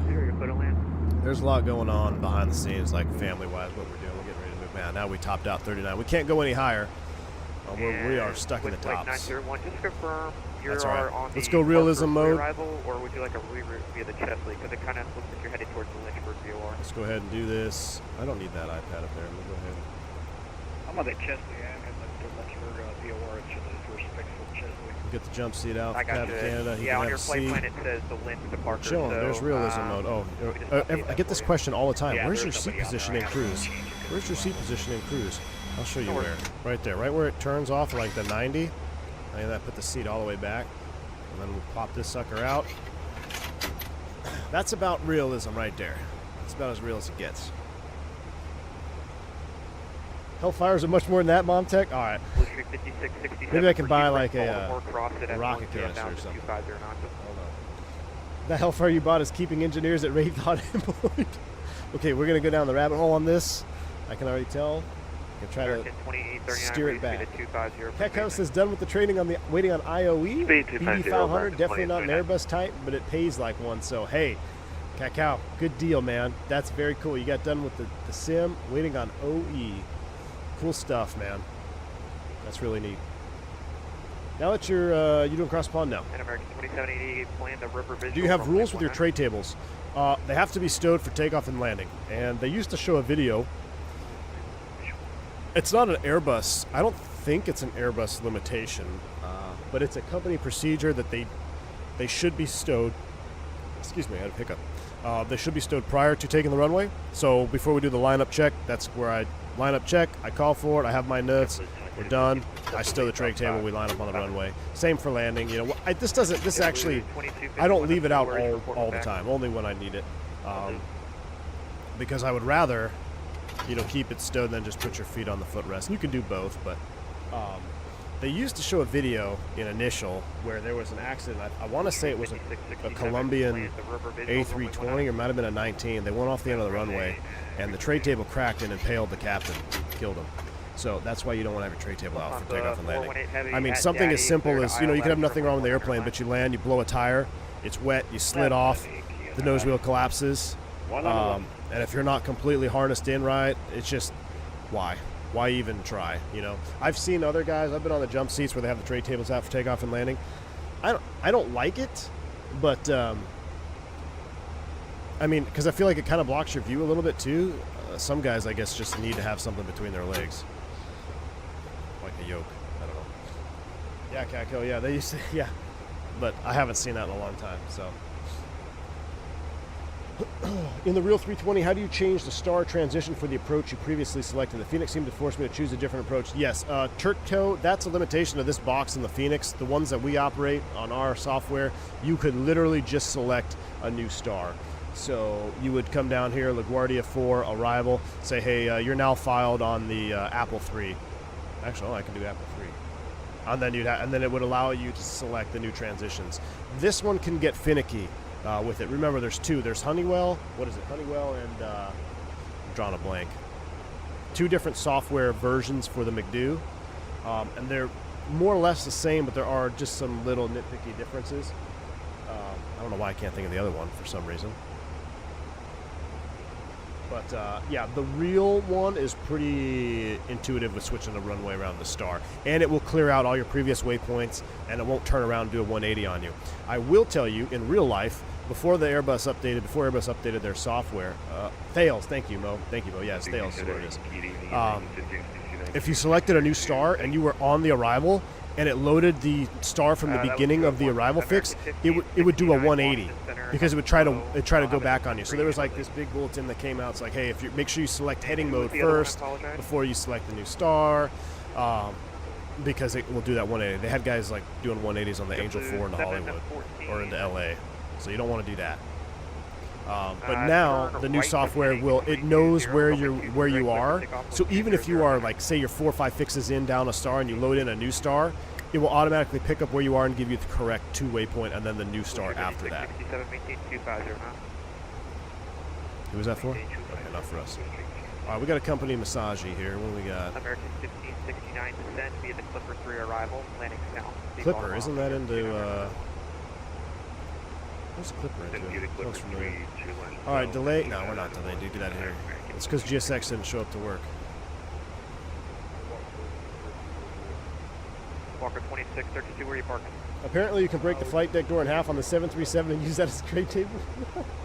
Walker 2632. I did see that. Roger, make that left there in uniform. All right, it seems like it's smooth up here. We'll turn the seatbelt sign off. Ooh, that's kind of juicy out there. What's this one look like? Too bright. Not as juicy. I kind of like this view. 39, plan the river visual, runway 19er. Plan for the original visual river 19er. I think it's DC. I think it's taking the Clipper into DC, right, Jasper? Stormy says, do you recommend the Airbus throttle Flightbox that you have? Kind of pricey, but it's good change from the TCA Quadrants. Stormy, if you are hardcore into Airbus, I highly recommend it. Now, there is the Mini, the Flightbox Mini, which if you're not doing like actual training, it's probably your best bang for your buck because it's almost half the price as the large one. So the large one, the V3 that I have, the reason I went with that is because I wanted to have the parking brake, the trim reset, the rudder trim in the correct position because you build muscle memory, right? And this actually came about when I was taking time off for COVID, when I was just simming all the time and I didn't have, I wasn't flying. The way the Mini is set up, the spoiler and flap handle are up here, which is where in real life the start switches are. And I didn't want to start having muscle memory of messing with start switches. That's a no-go. Or accidentally using the ignition start switch as rudder trim. So, or maybe it was when I had the TCA Airbus stuff. So I was potentially building negative muscle memory with the way the hardware was set up. Because I wanted to train. I wanted to use the sim at home to keep me proficient. So that's why I looked at the large, the Flightbox V3. Now, the Mini, the Flightbox Mini is your best bang for your buck. If you can go without, what does the Mini come with? It just doesn't come with the parking brake and rudder trim and trim reset. So you're really not getting that much more if you're not training. If you're training on the bus, you know, muscle memory is something that can kill you. So you want to make sure you do it right. Stadium visual today. What do you think having a Southwest guy who had to go around LaGuardia? Ooh, Caco. Dude, that one was crazy. So we actually were doing, we flew up there just a few days after that came out. I don't know what happened, Cacao. So I was thinking this, and I don't know, we don't know, I don't think there's any official report yet for the ILS, for the Southwest guys that were on the, or guy and gal that was on the ILS 4. So we kind of talked about this briefly. The note on the ILS 4 is you cannot hand fly. Let me get back to full screen here. You can't hand fly the coupled, you cannot have a coupled approach on the ILS 4. So final approach fixed inbound, you got to disconnect the autopilot. That's because they cannot guarantee the signal. You've got crossing, they always use crossing runway ops. So it's that. I've heard that there's a hotel that was built up that can interfere with the signal. So because of the potential for signal interference, you're not supposed to have a coupled approach. Now, I don't know if they were coupled up on that approach. Because if they were, you wouldn't think that they would let it get full-scale deflection because their position was definitely full-scale deflection on the load. So maybe they were hand flying and the first officer, maybe she got distracted or was struggling to maintain the localizer course. But again, that's full-scale deflection. Half dot, 2/3 of a dot, they got to be going around anyway, right? So I really don't know until we get a full report or a CVR. Like, I have a hard time believing that they were on course and that far, or on localizer on their instruments, and that far off the actual approach course. Because with the amount of traffic that flies the ILS 4, you wouldn't be, that wouldn't happen. I don't think. I'm not saying it's impossible. I just need an on-altitude. So, what are you working with? Like, when you think about it, start down slowly, I gotta lean towards. Yeah, I'm thinking if they got off or course, 210 or probably enough. there was some type of interference, and you've seen this before, I'm sure. Well, like if you're landing Philly or whatever, someone taxis across the runway, and you get that little like oscillation on the low course, but you know it, you see it, you know it's a fake oscillation. Maybe she went to chase it. I don't know. It's very interesting that they continued that approach and they were full-scale deflection on the go-around. I mean, we just all got to be thankful that nothing happened because that would have been a horrific, absolute horrific accident had they have hit the control tower. I mean, I can't even fathom. that whole 17 situation. 8000 So, American but it's puzzling to me, and the thing is, no one will not know. Well, no one will ever know until they either release a CVR or FA or NTSB. Is NTSB even involved? I don't think they're involved, right? Because it wasn't an accident. So, it's a peculiar one. I hope they do release it, just for awareness, right? You know, if something happened to that crew that was abnormal, if we share that information, it's something we can throw into our bag of safety, like, hey, we make sure that doesn't happen to us, right? So, I just don't know. I just don't know what happened on that approach. And that was their second approach. They obviously, you guys remember when we flew into LaGuardia on stream and I said, wow, we got a tailwind of 40 knots here? The next day I went to LaGuardia and it was the same thing. It was 40 knots at 2,000 feet on the tail. And it didn't change to a headwind until you were like sub 1,000, like 800 feet. You talk about a vertical shear. I was like, Microsoft Flight Sim was correct. Because if you remember, on stream, I said, there's no way that's right. The sim is not 49. We actually went around in the sim. But on the briefing, in real life, 8 hours later, because I think it was one of those 5 a.m. departures, the next day after that stream, even briefed the FO. Excuse me. I even briefed the FO. I was like, hey, man, yeah, we'll have to configure early because you do flaps 2, 180 with a 40-knot tailwind, and you need to slow to VAP speed. It ain't going to happen with a 40-knot tailwind at 2,000 feet. So we actually configured flaps 3, 160, and then we're able to slow down, and then that wind shifted, and then we continued on with the approach. But it was, I couldn't believe it. I was like, Microsoft is talking about a whole new level, right? America 2839 to 17, 4,000. The winds aloft have been wild on the East Coast. Yes, 4,000 Jasper, it's been American absolutely wild. 30th Same thing. So Jasper, fast forward, I think it was 2 or 3 days after that, I went back to LaGuardia, and they were landing ILS 22. And it was the same thing. The winds were out of the north at like 3,000 feet. But when you got down at 1,000 feet, it was directly south almost. And we had a split crosswind headwind component. It was like 22 knot crosswind and like 22 knot headwind. And it was gusty as all can be. And it was at minimums, which I said before is just weird. It's weird to have that amount of wind and that amount of turbulence. Autopilot kicked off at 3,000. They couldn't even maintain it. We were just getting rocked. Yeah, autopilot kicked off at 3,000. I said, I'm just going to hand fly it. And it was just bizarre, man. I haven't seen anything like that in a while. In a while. We'll take 21 if you can get it. Right, Catco? Have you seen that? Like, LaGuardia at minimums missed 40 knot winds and wind shear.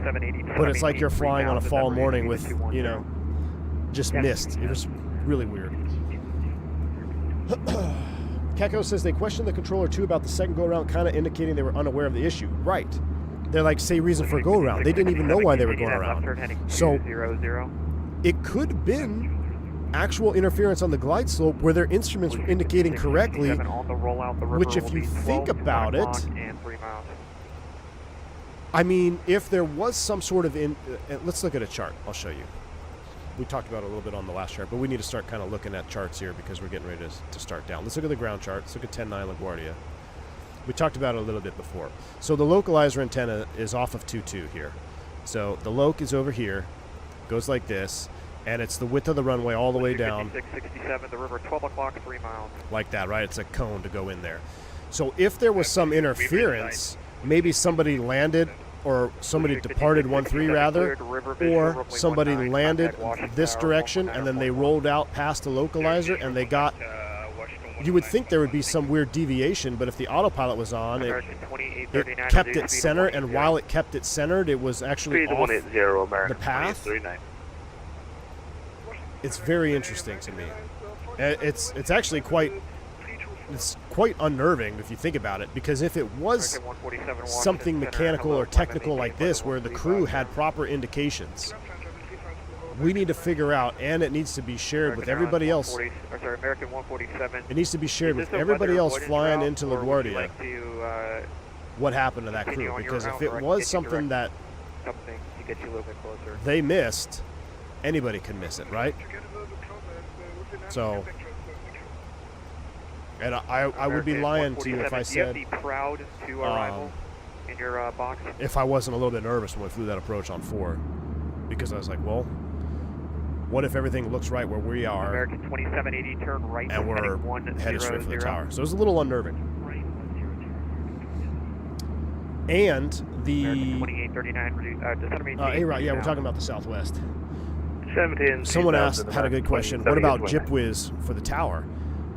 To my knowledge, Cacao, maybe you know this, or A-Rot, on the bus, the terrain clearance floor would have that airport in the database, so it wouldn't account for the tower, I don't believe.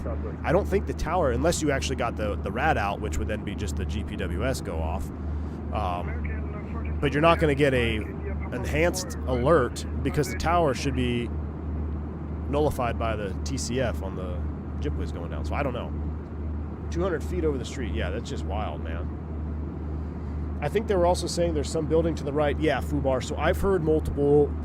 I haven't heard anything definitive. What I just explained to you is what I really believe is kind of the issue. You have crossing traffic all the time on that crossing runway. They either land it or depart it. So you're always going through the localizer. It's not like other airports where sometimes you might get localizer interference, but you will always get localizer interference on that runway with crossing runway operations. So whether it's that or, like I said, I heard a hotel was built up there and it's right where it is, it can interfere. I mean, you know, it could be. I'm not saying it's not, but you don't think they would have taken that into account. I mean, I don't know. It is the government. They probably would have missed it. Who knows? 7-3 out of 38,000. The hotel would make sense for a glide slope, but I can't see it messing with the low. Yeah, same. Yeah, Elena's saying that's a good point. There's an optional call out from the JipWiz too.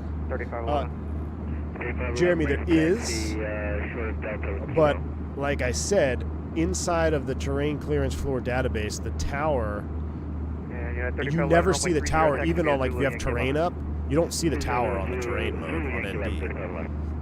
It's all nullified. The only thing that would trigger, and the reason I'm saying this, Jeremy, is they used to do something nasty to us in the sim for recurrent. They'd have you going into Atlanta on the PRM approaches. So PRM approaches, if you're unfamiliar, precision radar monitoring. It's when you have two airplanes doing parallel approaches exactly next to each other, so they're not staggered.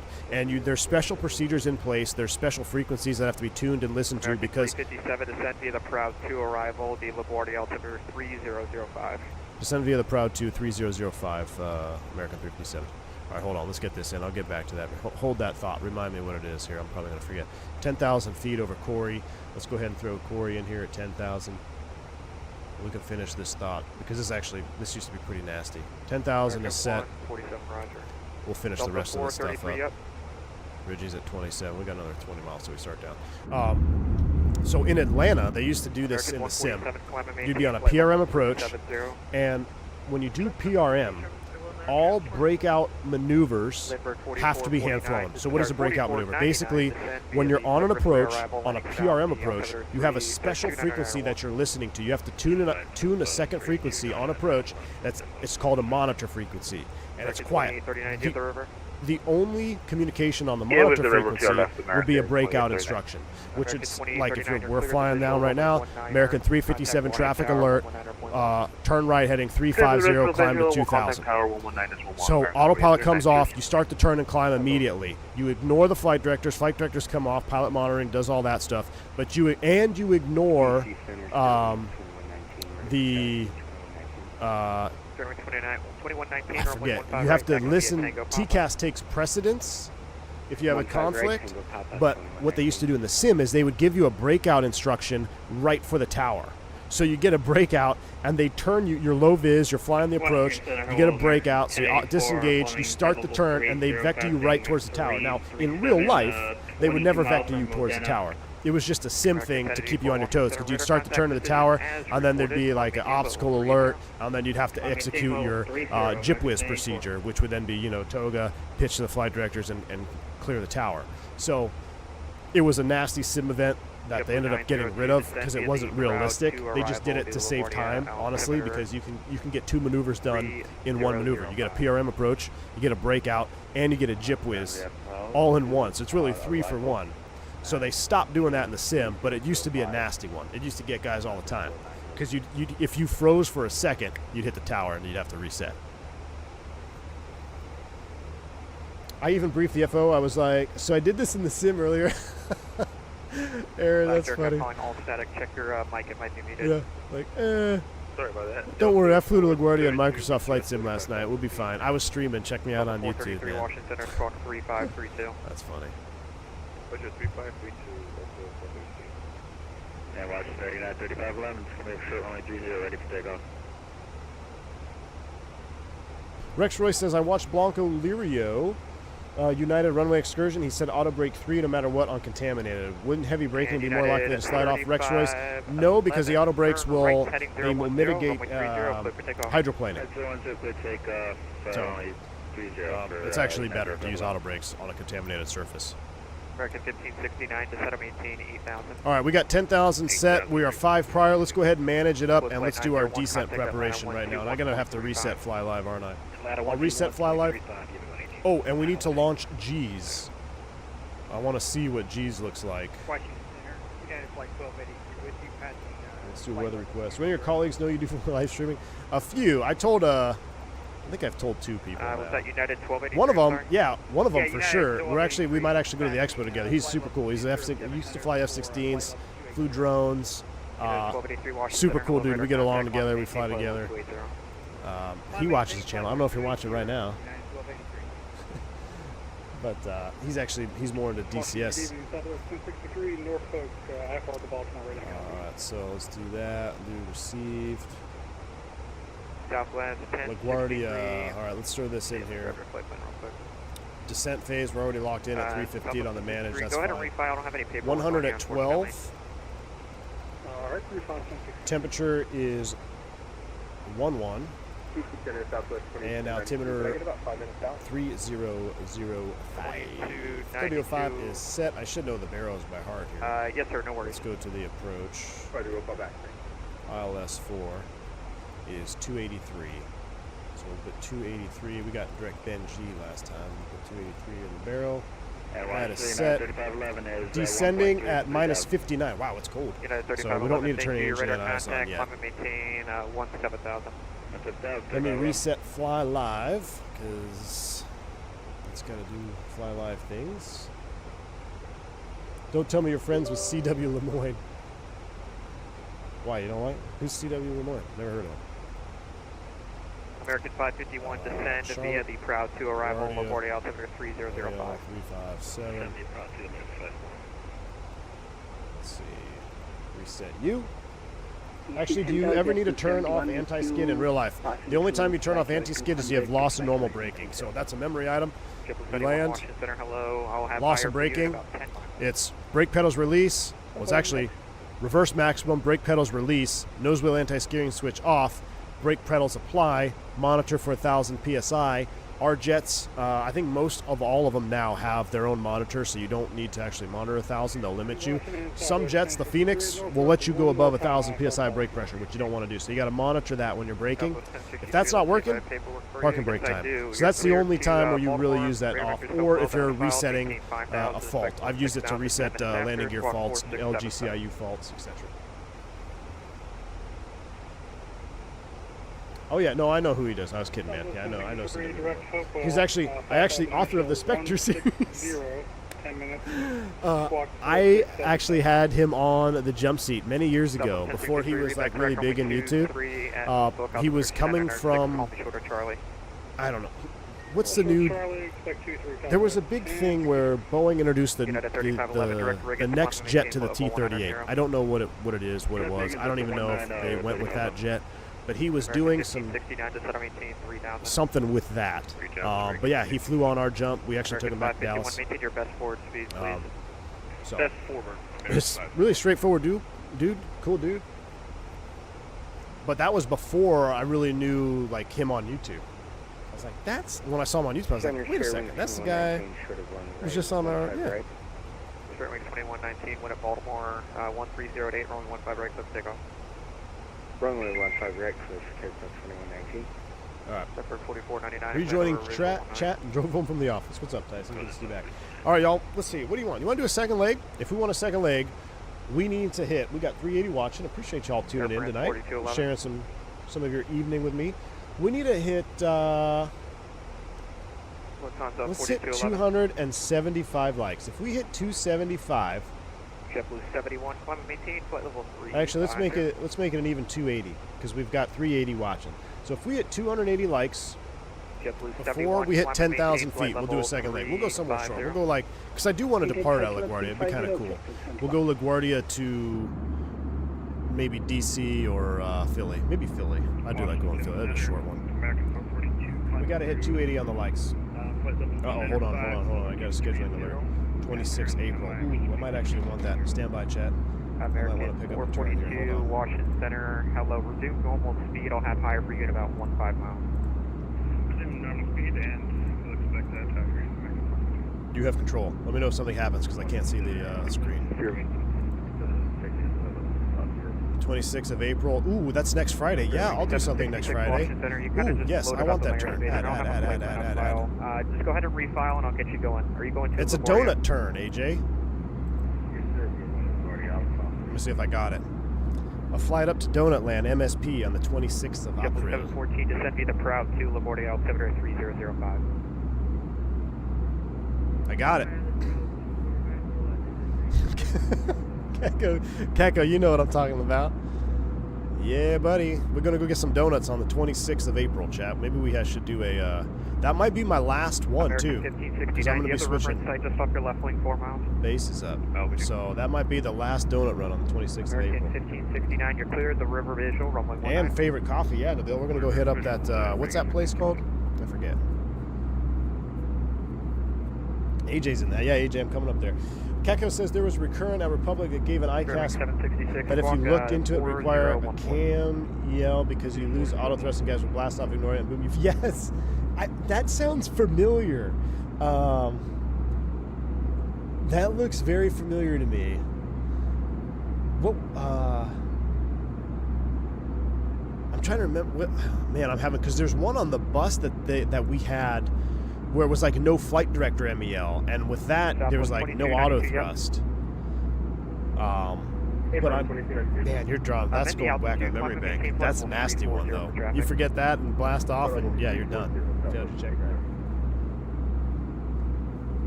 Zachary J, thanks for the $5 super chat, man. Appreciate you. Viva, what's up, man? Hope you're well. Just curious, hypothetically, without anti-skid, how successful would trail braking be in the Airbus? Trail braking. What do you mean by trail braking in the Airbus on a short field? Appreciate the $5 super chat, Zachary J. But hypothetically, without anti-skid, it would be fine as long as you don't lock them up. You just got to be mindful of the pressure. The Airbus brakes are extremely powerful. I will tell you, like, you have nothing to fear about the Airbus brakes. They are very, very powerful. So, if you have the pressure still to use manual brakes without anti-skid, you will slow down. It's just going to depend on how good you are modulating the brake pressure and not locking them up. Trail braking is lightly getting off to get a car. Oh. Wing 766, sorry about that. Descend via the Proud to shouldn't be turning. Yeah, you mean like... Yeah, no, you wouldn't be turning. You'd be, if you lost braking, you'd be doing everything you could to maintain center line. You wouldn't even turn off the runway probably. I'd probably have someone come tow us into the gate.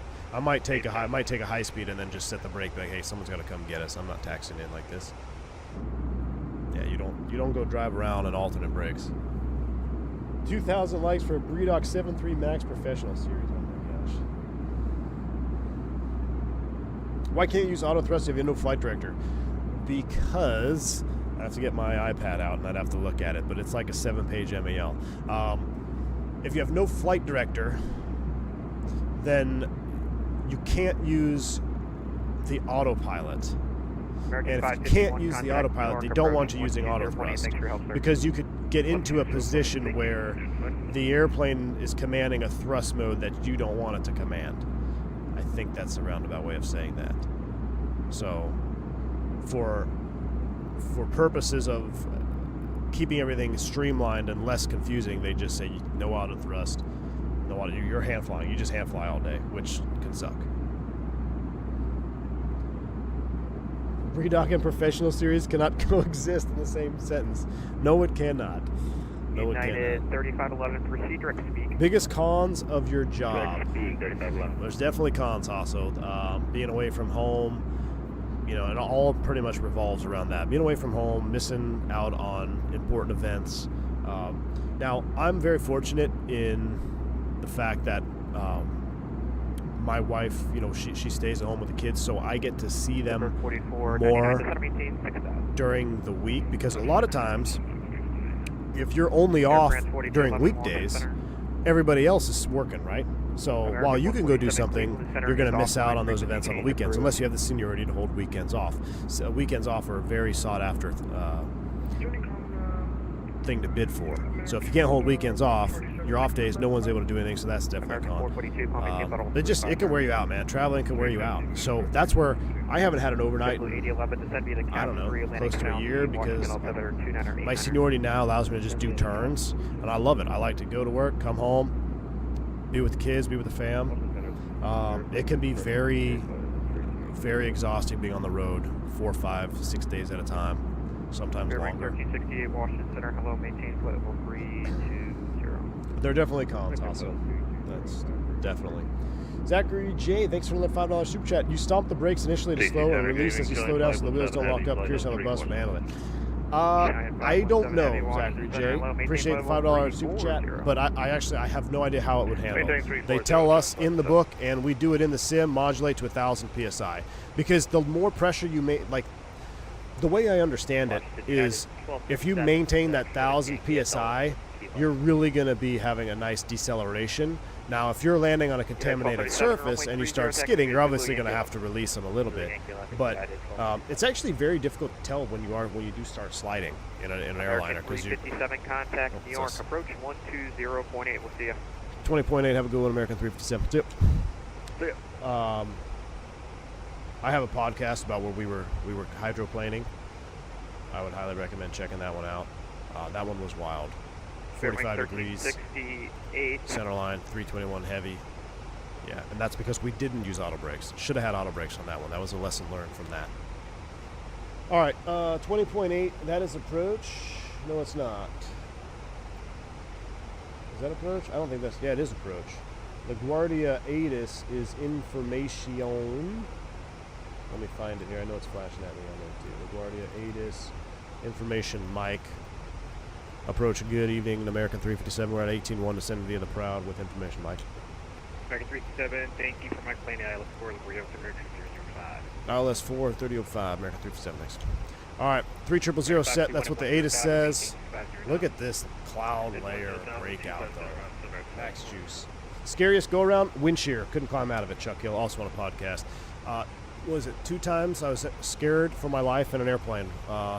Thunderstorms in the Beach 99, told that on a podcast, and then wind shear Embraer 170 would not climb. That was scary. That was the first time where I was in a jet where you're always, and even the Embraer 170, you know, it's a regional jet, but it has power. Like, I mean, you never really feel like you're in a situation where you don't have enough thrust if you need a TO1 Toga thrust to get out of it. I tell you what, Toga thrust, descending, that'll put some gray hairs on you, man. Not cool. Out of Indy. Some crazy footage floating around today of planes taxiing around a flooded Dubai airport. Really, Ben? Oof. Is a harbor visual close to LaGuardia?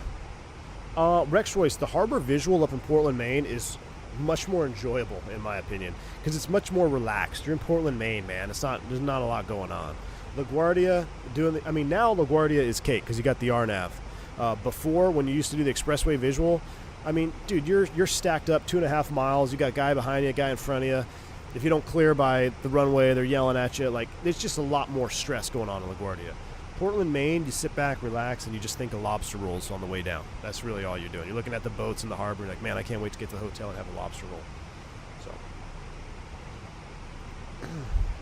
definitely much more enjoyable, in my opinion. Now, there's a whole lot more to look at in LaGuardia.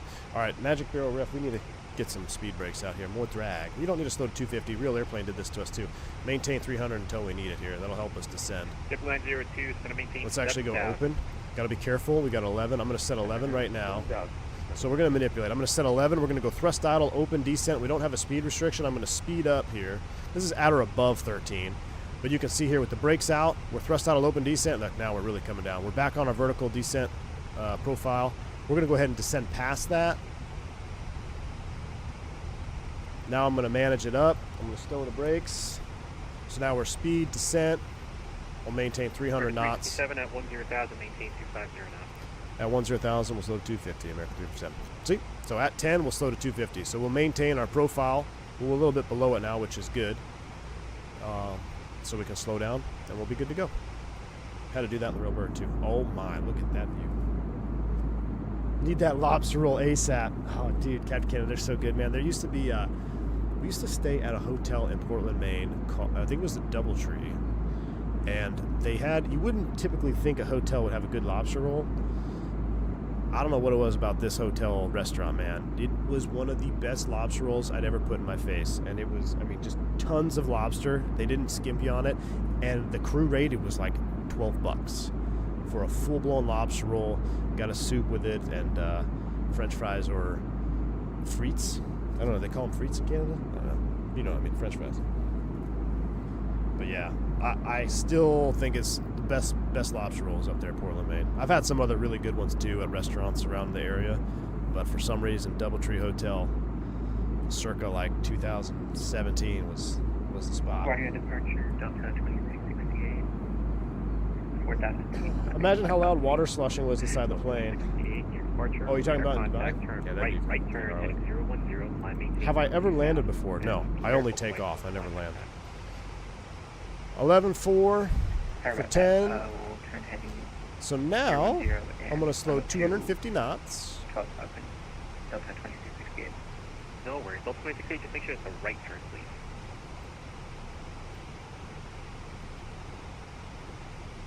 Right turn to... It's Maine. I don't think you can get a red roll. That is true. That is true. Bearing 766 near to low. Guardia altimeter 2005, standing island 4. What was that? Who was that for? Wasn't for us.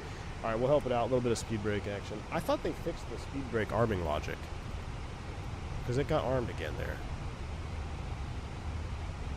We're gonna be a little high over Corey, aren't we? That's all right.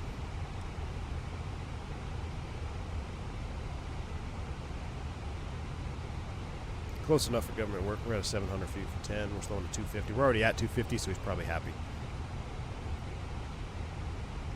Is there supposed to be working pappies on 4? I actually don't believe so. Speed alt star, we're 10,000. We're selected speed. We're going to activate and confirm. VAP 134. I've been adding a ton to VAP lately because of the winds up here on the East Coast. JetBlue 902, correction, this is JetBlue 902.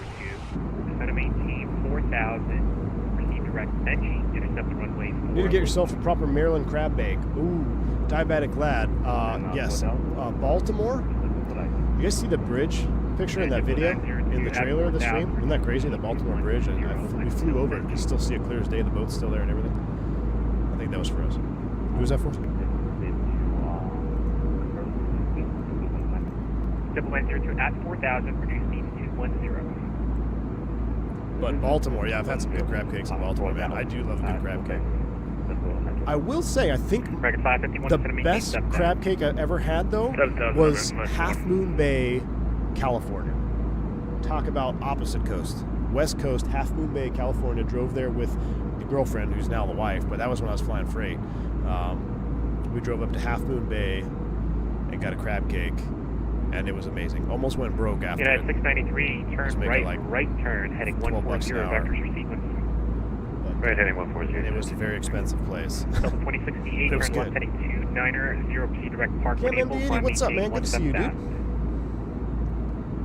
Crab bake? Is that a chicken bake from Costco with crab? Mickey G, dude, that would be awesome. Heading for Delta 2068. Dude, I love a good chicken left bake turn, from heading Costco. 290, direct park when able. FBI investigation on the bridge now, Jasper? And direct to wow, so they're, I guess they're, They got. They're not going to move anything until they get all their investigation done. 17,000 direct mark. 17,000 direct mark. Wow. 2668. Had to fly customers to Augusta for the Masters Goodbye, last week, hello, and American it was extremely windy. It sure was. Definitely been flying plus 10 on approach for the past few weeks. VA beach pilot, I believe it, man. Dude, I was hearing jets. Contact Augusta. Contact Augusta. Radar contact. Turn left turn. Augusta was busy. All right, that looks like death. We don't have a weather radar on, do we? We don't have weather radar. Continue left and heading 360, climb, maintain 8,000, and 5336. That looks like American 357, descend to something out of maintain X-Plane. 7,000. Descend to 7,000, American 357. That looks like something straight out of X-Plane. 5 miles from Benji, cross Benji at or above. If I saw that in real life, I'd be like, yeah, no thanks. We're going back to Philly. Benji, 180 knots. Look at that. Across standard, That is a wall cloud. JetBlue 90210 till Benji, 180 T6, you know the crab cake place I'm talking about? Half Moon Bay? I still have a mug from there, man. It's my, it's one of our, like, all-time favorite memories to get the mug. Yeah, 693, descend to maintain 9,000. Yeah, Captain Kennedy, we need weather change in 24. Should be pretty interesting. Weather and supposedly ground handling characteristics, right? Maybe we'll get a little bit less ice skating. 336, turn left heading 290, climb maintain 15,000. That is a very ominous wall cloud. Left heading 290, climb maintain 15,000. I was supposed to be doing a ton of O'Hare turns this month, but I swapped them all for the Guardia because I didn't want to be up at 1 o'clock in the morning. 210, then 3,000. I haven't been up to O'Hare in a while. Used to go there quite a bit though. 3511. FBI opened a criminal investigation focusing on a massive container ship that brought down Francis Scott Key Bridge. Delta 2668, leaving my airspace. Hey man, you're gonna be ground controller? Sweet man. Change your route today. Guardia Tower is 18.7. Let me get that primed up here. American 5336, proceed direct Lano. Alright, 18.7 is set. LS push buttons are 551, 5 miles on. from Benji. Cross ILS Benji at or 4. above 3,000. Cleared. ILS runway 8 for 7, 1,000 feet to level off. Maintain 210 knots full Benji, 180 knots full Bennett. Alright, cross Benji at 3,210 knots. Apparently Phoenix is going to update ground physics before 24 is out. Ooh. Dennis, Dude, Phoenix is just... 693, turn left turn, heading 040. I know I'm partial to the Airbus, but man, they really want to push the envelope for their product. And I love it. I like it, honestly. Intercept runway 4, localizer. I hope we'll see the 19 or 21 before 24 is out, though. I don't know. It's been pretty quiet on that front. What airport are you based at? Is it Dallas? American 357, proceed direct Benji, intercept runway 4, localizer. All right, direct Benji, intercept localizer 4. What was the altitude for American 357? American 357, just maintain 7,000. All right, maintain 7,000, direct Benji, intercept the local 4, American 357. All right. JetBlue 902, contact tower 18.7, good night. Do we not have Benji? I don't think we do. We have it off of Raheel, so we'll go with Guardia, arrival, approach via Benji. That actually worked just like the real airplane. Direct to, select Benji, insert, boom, just like the real airplane. Oh, so, JetBlue 902, where are you going? Oh, you never want to hear that. I had some problem on my FCU, so I just let it talk about that. His FCU problems. Okay, JetBlue 902, airport will be at your 10 to 11 o'clock and 10 miles, port and site. Another one my ground spoiler keeps arming. Maybe I have to change the binding, because I saw something in the changelog where they reversed it. I just made a circle, then come back. I'm about that. I just made a circle. Alright, you got 5 people behind you. JetBlue 902, cancel approach clearance. Turn right, heading 220, climb, maintain 5,000. Okay, yeah, don't make a circle on the approach. Level 5,000. Ali Sammy, the 145 bank angle check, man, appreciate you. American 551. Very cool. Getting close to the commercial o'clock, check 5 ride. miles, That's awesome, man. Go crush it. 3,000. And I'm glad you're enjoying it, man. That's awesome. Thank you for that bank angle check. Hope all is well. Go crush that check ride and report back to us, man. I'm sure you'll crush it. 3,000, then reduce speed to 210. All right, 3,000 first, then 210 on speed, American 357. All right, 3,000 set. We'll open descent. Let's help them out. We'll go speed break out. We'll get down to 3, then we'll slow. We're plus 12, so I don't... Yeah, plus 11. We've got a little bit of a temperature inversion going on here. We're going to have to monitor that. I'm gonna have to bring you around, sir, back in the line. As soon as we hit plus 10, we're going to hit that ANI. 10,000. Corrections, climb maintain 8,000. I'm at 8,000. Oh, they did say 3551, 180 knots, full Dennis, tower 18.7, good night. 180, not until Dennis and Tower 1. Mickey G with a $10 bank level check, pulling out the bourbon for the second leg. All right, that's what we'll do. I'm gonna pour bourbon as well, Mickey G. I got some bullet bourbon left. We climb maintain 17000. We will do a turn on the ground. Bourbon leg back. Where we go? We go DC, Philly. Let's go to Philly. Target 357, cost Benji at or above 3000, cleared ILS runway 4 approach, maintain 210 knots full Benji, 180 knots full Dennis. All right, cross Benji at or above 3000, cleared ILS 4 approach, 210 to Bennett, American 357. All right, 210 to Bennett, we're cleared approach. Approach 1-2. We're still got to slow down to hit 3. We got the speed brake out. Let's get down to 3, then we'll slow down. 4 for 3, then we'll hit 250 to Benji, 210 to Bennett. But thanks again, Mickey G. Appreciate you. We're doing it. Mickey G's got his bourbon out. You can't say no to that. Don't tempt me with a good time, my man. Might actually help my my little cold too. United 693, proceed direct Benji, intercept the localizer. We are in the soup. All right, plus 18 is warming up. Direct Benji, intercept the Oh, I never launched G's. Hold on, we're gonna launch G's. 902, turn right turn heading. All right, G's is launching. I gotta put you in tiller cam, landing cam. American 357, contact LaGuardia Tower, 118.7, good day. 118.7, good day, American 357. All right, 18.7 is up. We're close enough to Benji. Let's slow to 210 now. So we're 250 to Benji, 210 to the other one. Speed brake So the 1466 Man, I wish I had that mini FC working. Yeah, see, every time I stow my speed brake and arms now, I never used to do that. I think I have to reverse the binding. All right, we're Loke is captured. We're starting to oscillate. Probably would have left that in nav mode in real life. We're Loke Star, slowing to 210. G's is up, but you can't see it. Let me check. No, you can't see G's yet, so let me... So the 1466, wind 100 at 8, done. runway 13, no delay, third takeoff. We're ready to go. We are good to go. All right, we're Loke. There's 210 K knots. 551, be advised, traffic departing cross. No need to go flaps 1 here. We're above green dot. We're below VFE. Let's maintain 210 for now. We'll keep it clean. We'll save a little bit of fuel. Guardia Tower, good afternoon. American 357, localizer 4. American 357, LaGuardia Tower, wind 100 at 8. You're number 2, following traffic on a 4-mile final, runway 4, clear to land. Runway 4, clear to land, American 357. Never the seatbelt sign on. All right, lights are on. We're clear to land. That's a 1509, LaGuardia Tower. There's glide slope star. Now we'll go ahead and throw flaps 1 out. That's a 1509, LaGuardia Tower.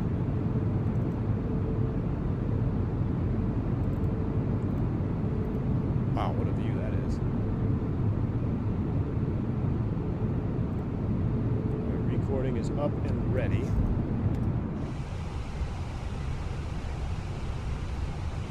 We want a 210 to Dennis. Jeez. Have you ever landed 1-3? Very rare, Brandon. That's a 1509, LaGuardia Tower. Years. I want to say the last time I landed 1-3, Brandon, was on Embraer, so it's been quite a while. Oh, look, there's Lady Liberty. There's downtown Manhattan. My sister used to live like right here. Freedom Tower lights shining through the mist. All right, recording is on.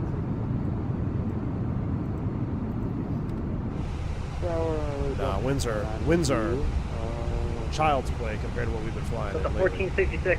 All right, there is Dennis. Let's go ahead and slow to 180. Now this is going to get spicy. He put us behind the 8 ball, so we got to go gear down straight away. Tower, runway 13, line up. Gear down straight away. He wanted that 210 to Dennis. That's going to be tough to complete. So we go gear down. Speed brake is out. I think we'll still be fine. We'll just go ahead and manage up the speed right now. There's VFE next, minus 10, close enough, flaps 2. Now she's really going to start slowing down. We'll go right the speed brake out until we go full. Guardia Tower, 9693 is ending. VFE next, minus 10, close enough, flaps 3. 1,000 feet. Configuring. And flaps full. Landing checklist. That was speed brake. We got it. Cabin crew advised auto thrust is on. Speed. Auto brakes off. Landing on green. Landing checklist is complete. Approaching 500 feet. We're stable. Right on time. But yeah, that's, you got to be on it. That 210 to Dennis is a You're not paying attention. That will get you. All right, autopilot's coming off. Let's say fly. We'll let the auto thrust do its thing. United 693, the guard tower, you with me? Yeah, 693. Yeah, 693, the guard tower, welcome wind 100 at 8, runway 4, you're number 2, following traffic on a 1 mile final, clear to land. 100 above. Land runway 4, number 2, American 551, continue on Romeo, hold short runway 10 Romeo. There with the, Continue, hold short 13 Romeo. wind gust. Minimum.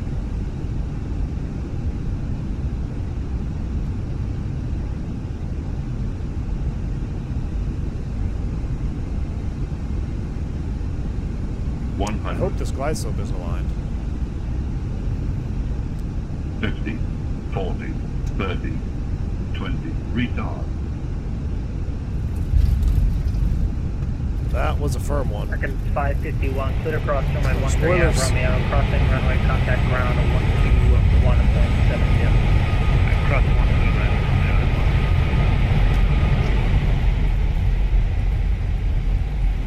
American 357, welcome to LaGuardia, exit right when able, contact ground 121.7. Right turn rotor ground, American 357. All right, we'll take the next one. Delta 15 is 09, wind 100 at 8, runway 13, clear for takeoff. Real life, they wouldn't cross him right there. They would have held him because we're United exiting. 693, traffic departing crossing runway prior to arrival. Delta 14, Susan 60, where are you still listening? All right, make sure that tail's clear. We'll stop here. We'll brakes on. We'll do this. Air Canada 218, runway 13, line away. Let's get our 21.7.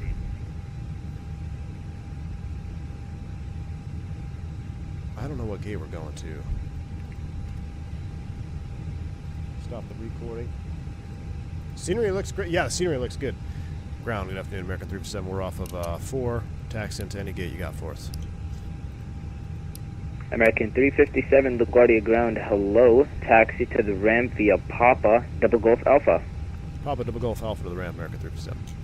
Alright, Papa Double Golf Alpha. Let's go back here. Ground charts 10-9. Double check where we are. So Papa wants us double golf, be the second right, Alpha into the ramp. Cool. Let's go. Taxi light's coming back on. We'll save the replay. We'll get that one after. What was it? Let's take a look at it here. So, What runway should we expect? 289. Delta 5150, 1.24. say again? That's not terrible. What was the one? My last one I Runway did? 13. All aircraft stand by, one My sec. phone died. I can't even check my phone. In the Discord, I posted the G load. What was my G load? Well, the last landing I did in LaGuardia? 1.24. That's not bad. All I know is 1.6 is firm because the FO had a 1.6 and it was pretty firm.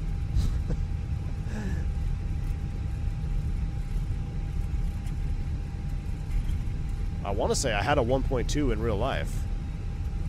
I think I had like a 1.27 in real life. Alright, Double Golf Alpha to the ramp. Let's go ahead and spin the Apu.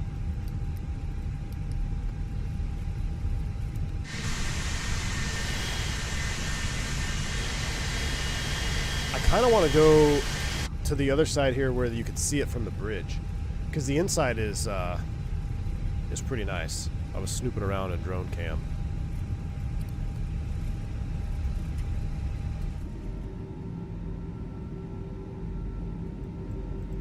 How do you know the G load in real life?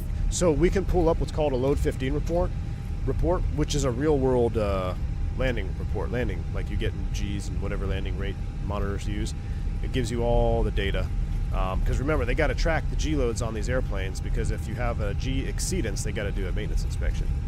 Now, an inspection I think is at 1 point.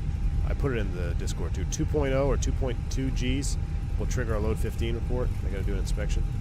So I mean, 1.2, you're not even in the ballpark. The 1.6 that the FO had the other day, I will tell you it was pretty firm, and that's still not. I mean, that's only halfway to the ballpark of a load 15 report. So you really, really got to smash it. I think we did the math. It's upwards of 850 feet per minute is what you would trigger I'll load 15. 850 feet per minute, and I think it was like 2.2 Gs. Ground JetBlue 46. Yeah, this is cool here with the bridge. JetBlue 46, LaGuardia ground. Hello. Let's go here. Runway 13. Taxi via Juliet Bravo Now, Echo. Hold does short. Runway GSX 22. have Juliet Bravo Echo for JetBlue 14A? Guardia United 1727, I got a dumb question for you. No Go dumb ahead. Questions, only dumb people. In my CD, I'm not seeing LaGuardia 7 as a departure. I'm seeing another one that has a 7, but I'm not seeing LaGuardia 7. What was the other departure that has a 7? Golf Lima Delta Mike November. Wait, does it want me on the other line? Goldman, okay. Oh, it wants us on the other line. We Do you have charts on you? It wants us on this line. Sorry, that ain't gonna happen. Do you have charts? Yeah, I can pull up a couple charts. I don't have anything else. That's good enough. Yeah, for some reason LaGuardia 7, it doesn't show up. Alright. But just pull up the charts and follow the Whitestone we are on climb. board. Let's go ahead and kill these. Alrighty, sounds good. So we will pull up charts, runway going to climb for United 1727. Then what would the runway departure be? 13. That wasn't a very good parking. I know. 13. Well, you wouldn't park on that other line. Guardia ground hello, United 693, big dude. Dome lights coming on, beacons coming off. Ground power is United availed. 693, LaGuardia ground. Hello, taxi to They're the gonna ramp do their via thing. Romeo Golf Alpha. Frontier? Romeo Golf Alpha ramp. Yeah, I don't think you'd park on this one. You'd park on that one. All right, ladies and gentlemen, welcome to LaGuardia. I'll tell you what we're going to do. Let's do a little snoop around in drone cam. We're going to let them deplane. Are you going to open the cargo on yourselves? I think you should, right? So let's do a little snoop around here in LaGuardia. Let me show you how cool this airport is. I'm trying to speed down, and then I'm gonna get a bourbon, and then we're gonna set up for second leg. Let's do like 8. All right, they're gonna do their thing. We're deplaning. Oh wait, hold on. Sunset. That's pretty cool. Look at that.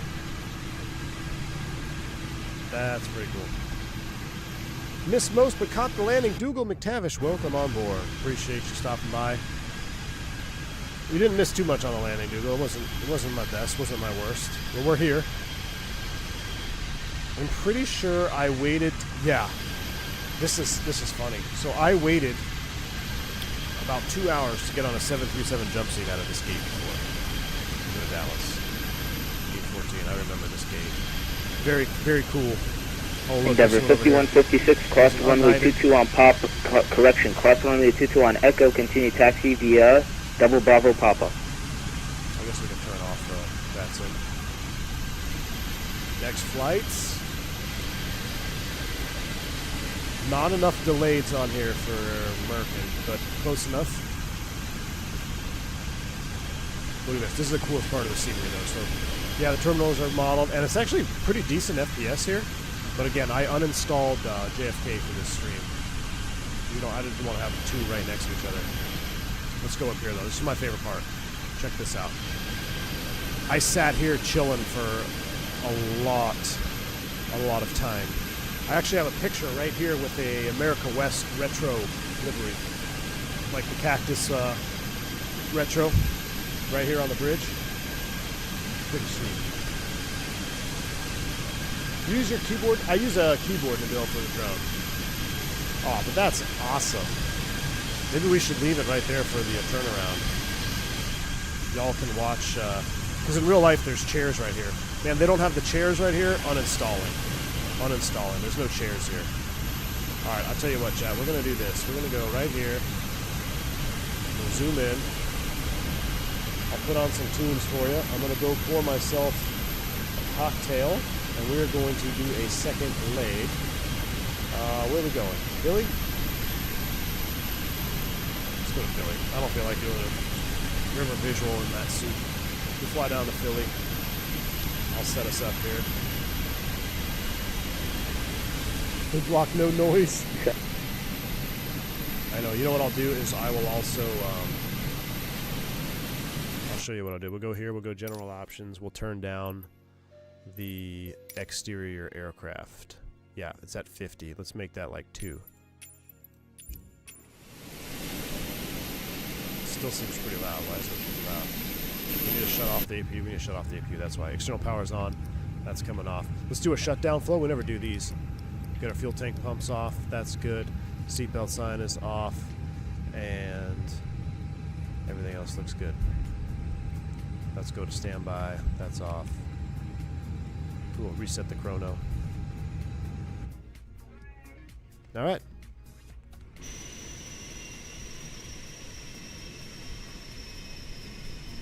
Oh, you can see people. Oh, did he just do a go round? Somebody just bounced off 4. Tonight is Overlook. Arlen, good to see you. 14 months. Appreciate the support. Had to say a quick hi. Must watch the replay. Hey, Arlen, glad to have you on. Enjoy the replay. We're going to do a second leg here. I'm going to get us set up. This is kind of a funky New York sounding tune. Alright, I got that reset. That's reset. What does that say? Does that say be right back? Yep. Alright. I shall be back. We're not going to go all the way back. Let's go to Philly. Let's go to Philly. I'll be back.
All right. What are y'all listening to? What are you listening to? Let's go, what's new? Do they have this type of? Let's try this.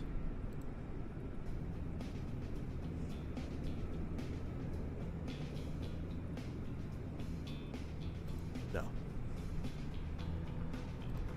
That's cool. United landed.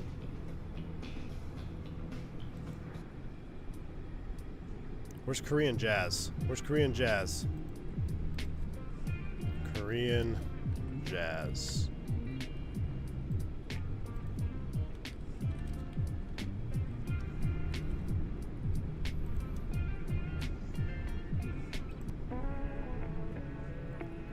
I don't know. This is what it says it's got. All right, let's hop back to the bird. Leave it real time, or do you guys want to see a daytime departure? You want to see a daytime departure? Or do we just leave the time as is? Let me refile. Atlanta to Sydney when? Jeez, don't get me on that again. That would be nasty. All right, new flight. We're gonna save the replay, Rex, because we're gonna turn it, turn and burn, baby. We save the replay.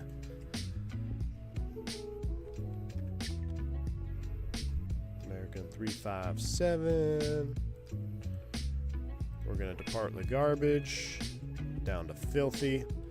Short flight, good scenery. Auto that. Phoenix IAEs. Where's wrong side sim when you need them? We need a dispatcher. We need to hire a V1 sim dispatcher. JFK Tango 224 to Jims on the Jims 4. That sounds good to me. And generate that.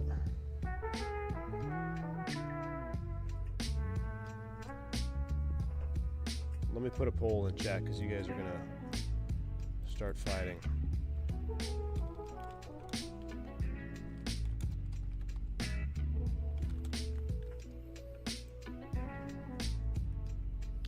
Alright, new flight plan is ready to go. Let me file it. I missed the juice for the first leg. I'm here now. Zach, good to have you, man. Welcome on board, dude. Alright, we are refiled. Flight plan locked by ATC. Why would that be locked by ATC? Do I have to, like, disconnect, maybe?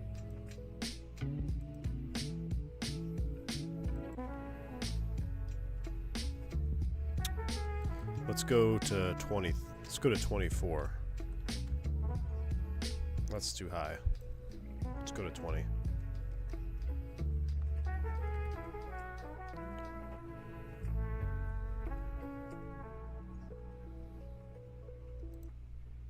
All right, there we go. All good to go. Gonna be a good night with bourbon and Korean jazz. Heck yeah, Dale. This is a Christmas song. It's not Christmas.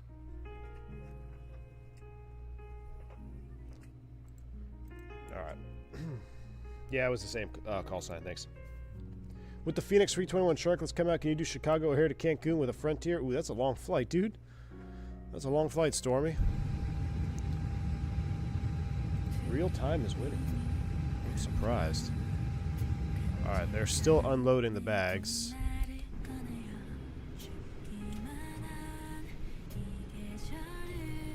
Alright, our flight plan, though, is filed. Or duplicate filed, I guess. That's fine. That's my bad. Alright, ready to go. 20,000. I just don't like lyrics. There we go. Return flight, Benny Benny. We're going down to Philadelphia. This is definitely a New York vibe though with the jazz. All right, we're gonna dismiss that. We're gonna go back here. We're going to just reset Kutao. Or do we wait? Is it still? Is it? Are they frozen on the unloading? Looks like they're frozen. So we're going to restart them. Yeah, it's frozen at 50. We're going to restart Kutao. Philadelphia. You know, I'm kind of missing the Embraer 170 right now. Should we do a regional flight? I actually flew my mom from Philly to LaGuardia on an Embraer 170.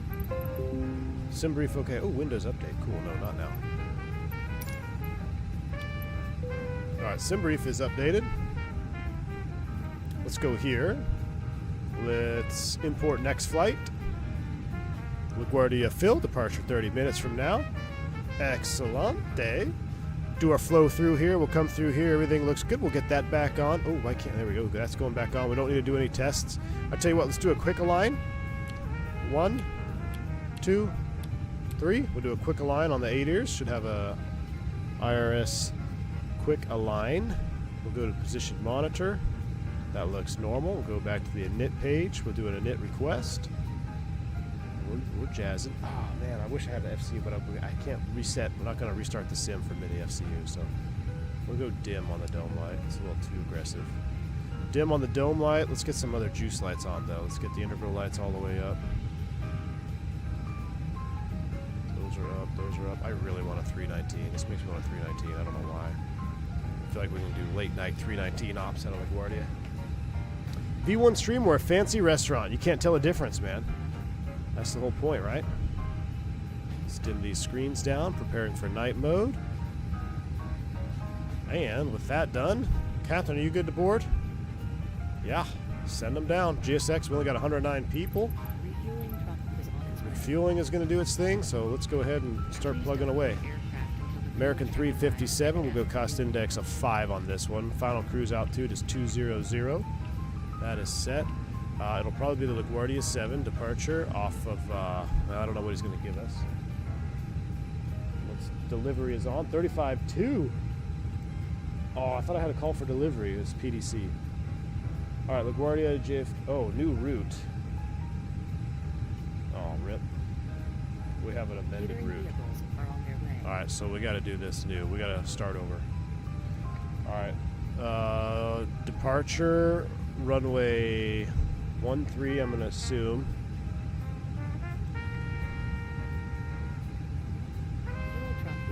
I don't have the LaGuardia. Oh, let's put the Goldman in there for now.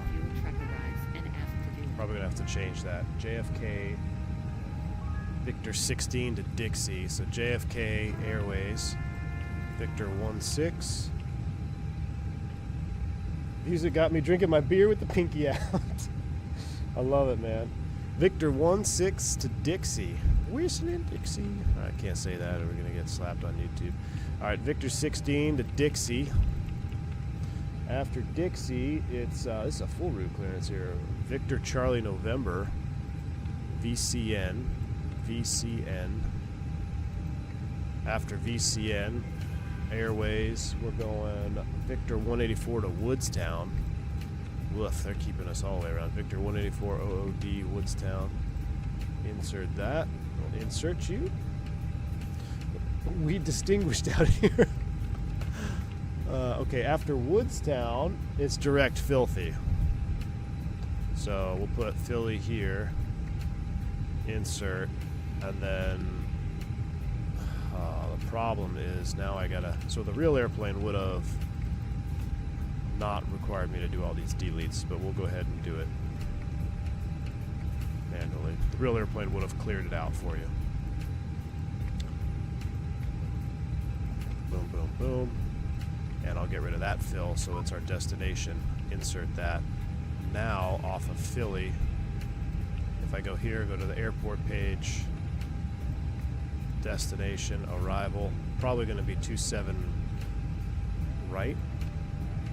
We'll see ILS 27 right. They don't have a star on us.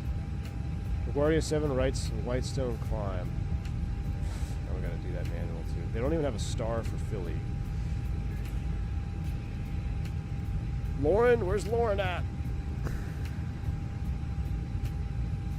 We filed the GIMS for, so I'll throw the GIMS in there. GIMS 4. Does that even transition? I don't even think it transitions off of. Oh my gosh. Just erase that. We'll just leave it. They'll leave it like this. This ain't correct. We're gonna have to fix this en route, but they didn't give us a star, so Woodstown direct Philly, that ain't gonna happen.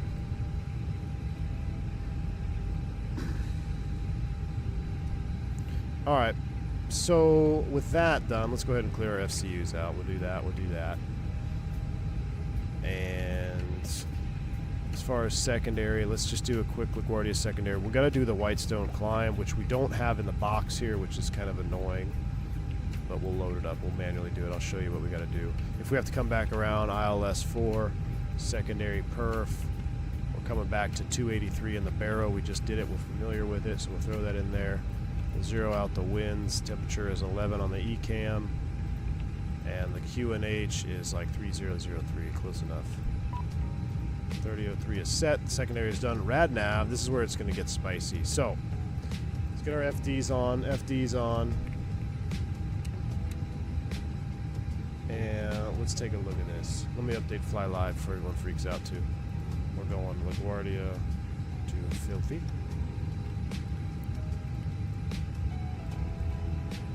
Alright, a few more things we have to do. Our squawk code is 4506. 4506 in the box. We're going up to 5,000 feet. Call them after push, or actually we'll call them after push. So, LaGuardia 7 Whitestone climb. Alright, now, unfortunately, we don't have LaGuardia 7 in here. What do we can expect for departure? Because that's going to make a big difference. We need more information. We need more information. We got to call this guy up. Hold on. We need a call. I need to mute the music, chat. I'm vibing with it, but we gotta ground control is getting us all out of sorts here. We need a runway to know what's going on for runway here so we can figure out this climb. LaGuardia, oh shoot, mine's muted. LaGuardia clearance, American 357. Clearance is on 135.20. My bad. Oh yeah, learn to read. 902, where are you parked? 3520. My bad. No parking for now. JetBlue 902. The JetBlue 902 taxi to Lexi, your straight ahead Bravo, right Juliet, Alpha 4. Bravo. LaGuardia clearance, American 357, got a question for you.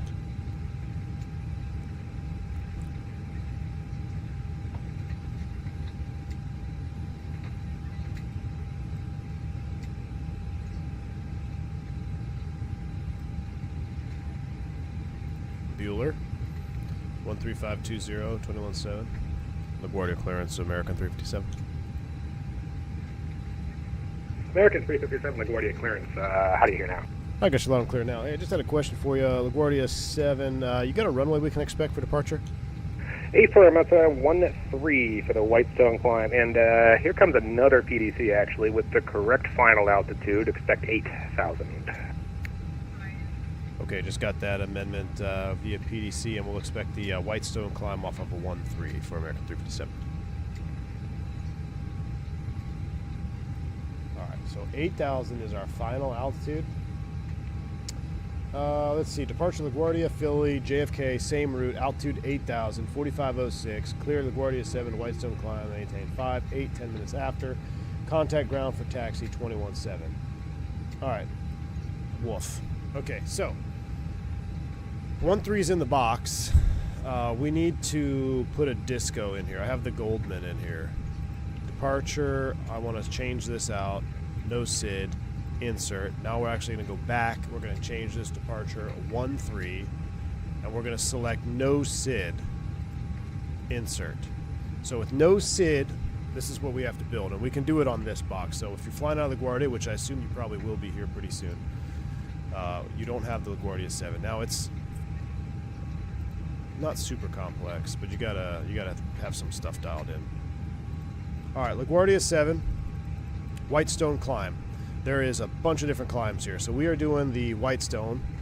I'm going to put a little marker right here. That's what we're doing. Whitestone climb off of runway 13. Make sure you have the... That's why I asked them what runway we can expect, because it will make a difference. Oh, son of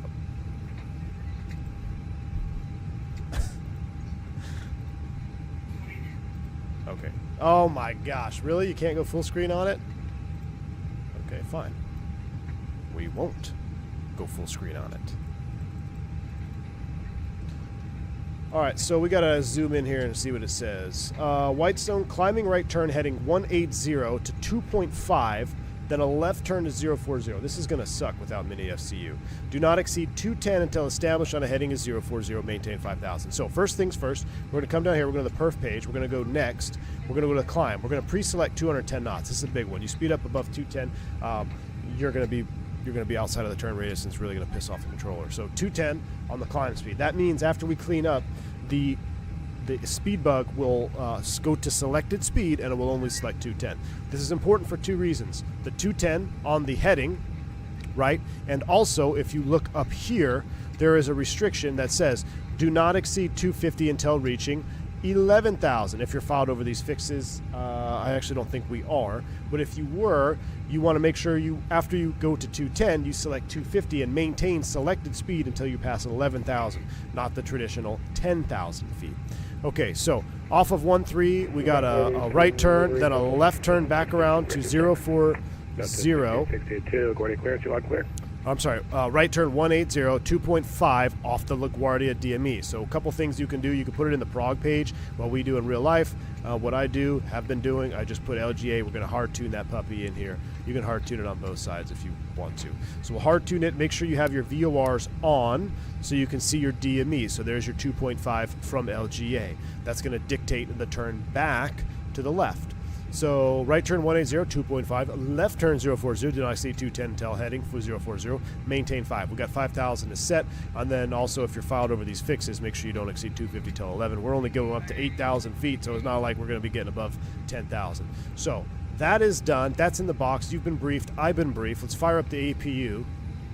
That's kind of a funky departure if you don't have it in the box. You just got to hard tune a couple things. It's really not bad. It's actually one that we practice in the sim for a flight director off takeoff. But since I'm single pilot without an FMC, or sorry, without a mini FCU, we're not going to do a no flight director takeoff.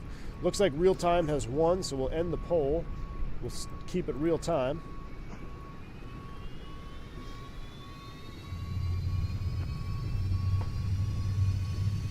Oh, the fixed rings. Hey, Andre, you can do fixed rings. But it's easier to just do 2.5, I think. But there's nothing wrong with doing the 2.5 fixed ring.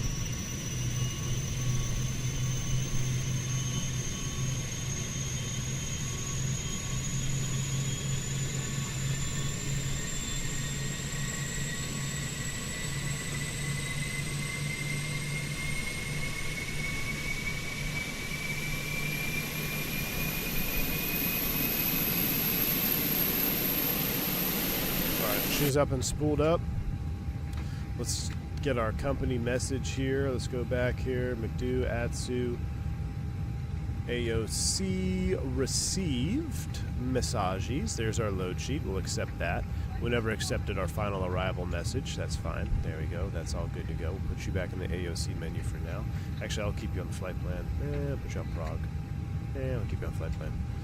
Perf init, we'll go to init page 2. That's where we are. We're leaving it blank. Our fuel is on board 10.7. We can throw that in the box. 10.7.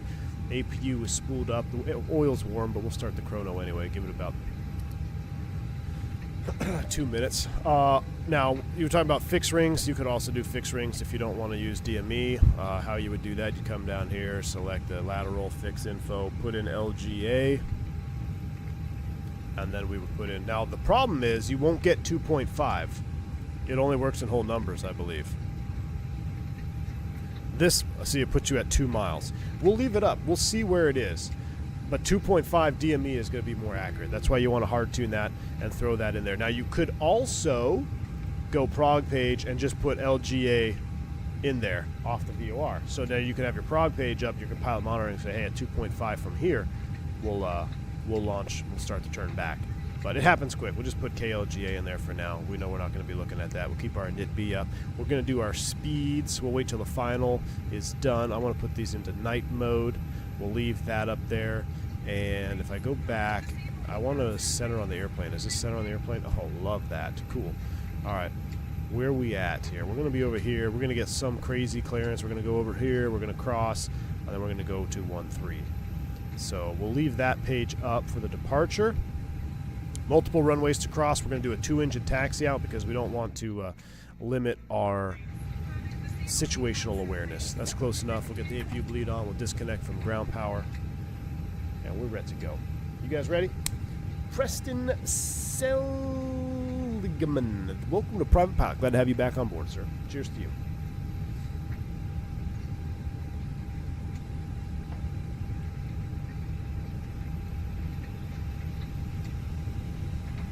Here comes the PAX. Alright, speed, push you back in. No? Okay, that's because we don't have our init. That's done. Man, I wish I had my mini FC working. I gotta put it in, shout out Captain Canada. Hopefully that'll work. I'll throw that in the community folder and then it should work. Alright.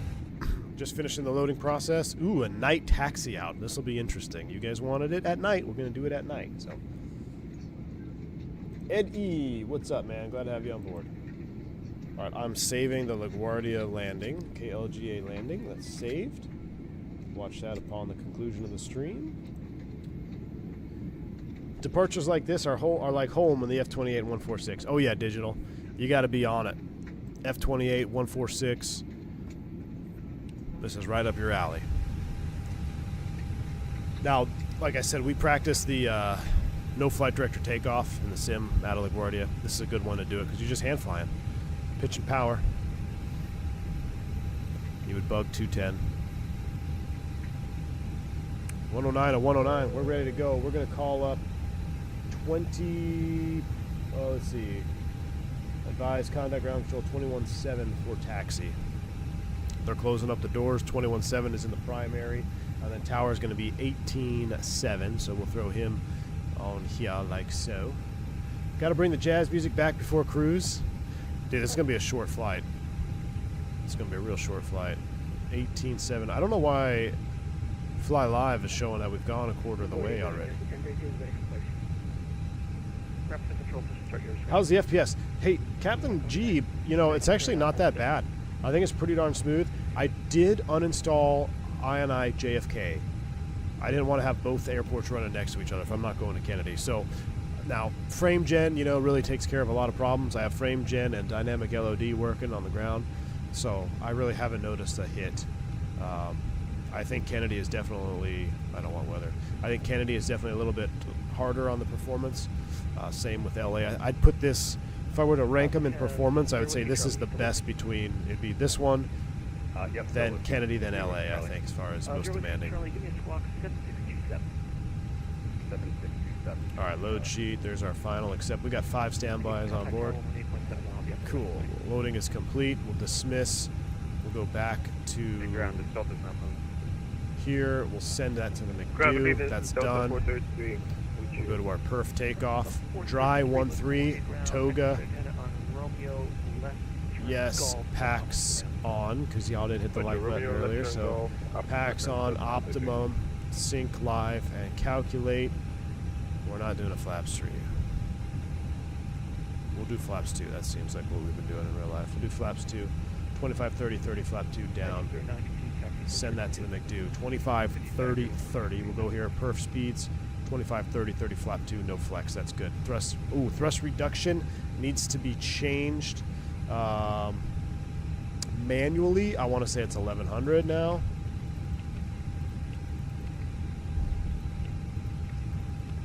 And remember, you got to do this after you import your speeds. 1100, 1100, and engine out is also 1100 for this departure. All right, that's set. That's set. We're ready to go. Chat, you ready to go? Beacons on, bourbon's up. Let's do it.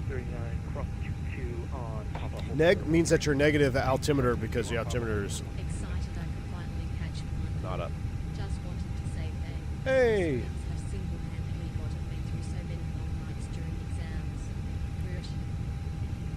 Hey, Preston Seligman, thank you for a massive $25 bank angle check. Very kind of you, appreciate you. I'm glad you got to catch it live as well, and I'm glad you're. I'm glad we're getting you through those long nights, man. Appreciate the support, and I hope you enjoy this one too. Very kind of you.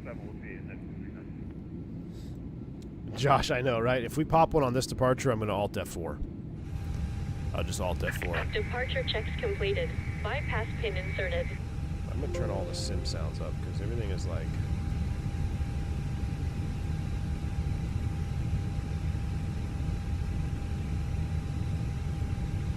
There we go. We cranked everything up to 11. We should be good to go.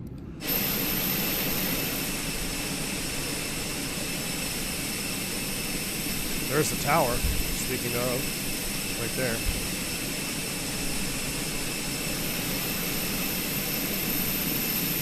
Locking gear.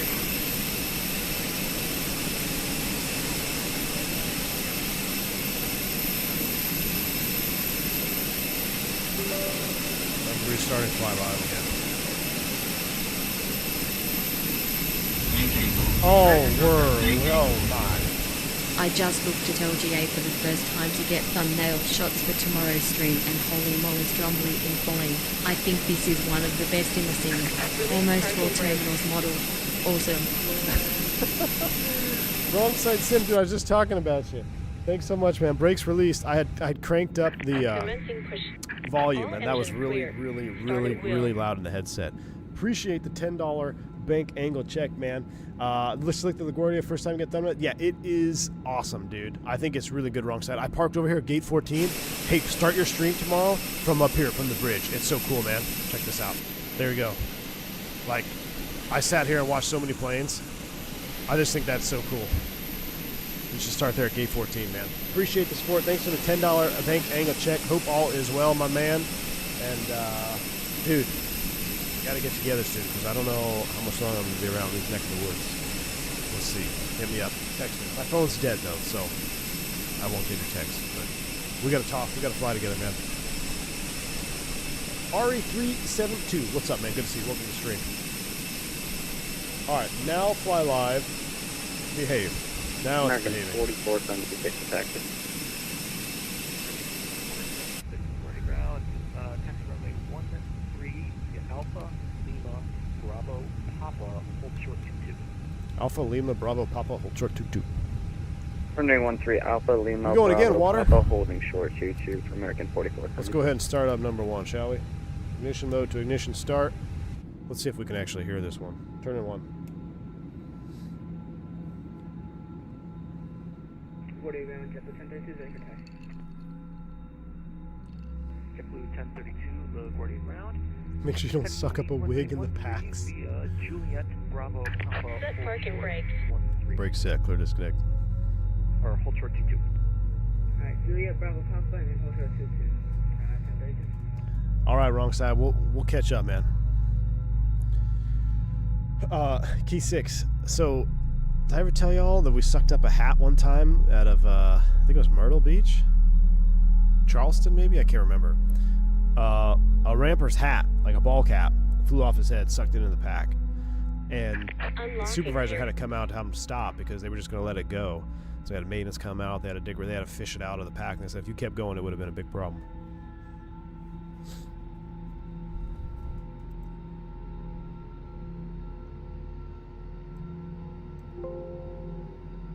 Tow truck disconnected. Bypass pin removed. All right, we got a good start on one. Let's start two. Left is clear. Right is clear. Alpha, then right is Golf, hold short 22. I love that sound. Oh man, I love it. I love it. I love it. Come on, smash that like button if you haven't. Let's end this stream with more likes than viewers. You guys are awesome. Thank you for the support. Someone actually sucked up a wig the other day, Key 6? Wow. Thomas Ray, I did. That 3:30 announcement? That's pretty spicy, man. We're going to be back in X-Plane here sooner than y'all think. I want to fly the 19, and I also really want to fly the FlyJ Sim stuff. I just need them to get that 732 update or 72. You're good. I want to fly those birds, man. I want to fly the 727 with force feedback. Oh my gosh, could you imagine? Is it flyable in 12? Can I just fly it without an update? Or is the 727 broken at X-Plane 11? Because if it's flyable, I might try it anyway. Is it 1 then 2 or 2 then 1? 1 then 2, Zach Smith. Don't let anybody tell you otherwise. The largest airline in the world. Flies Airbuses. The largest Airbus fleet in the world. Starts 1, then 2. Don't let anyone tell you otherwise. Or if you work for an airline, just follow the SOP. All right, here we go. We're doing flaps. Where's Bo when you need him?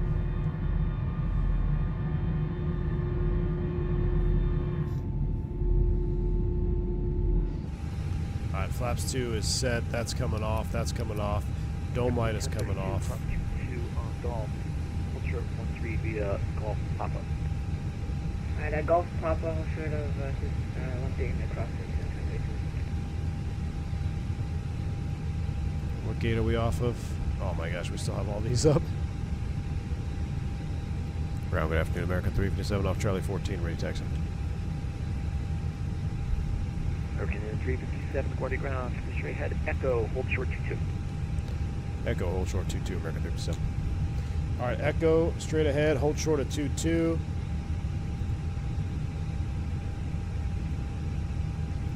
Straight ahead. It would actually be like You're gonna line up behind JetBlue. Bravo. Cross 22 and we'll line up behind the JetBlue, American 44 cents. Taxi light is on, it's not working. Very good. Pretty cool. Trying to settle something. CFA, Chick-fil-A Polynesian or Chick-fil-A sauce? Neither. The honey roasted barbecue sauce, man.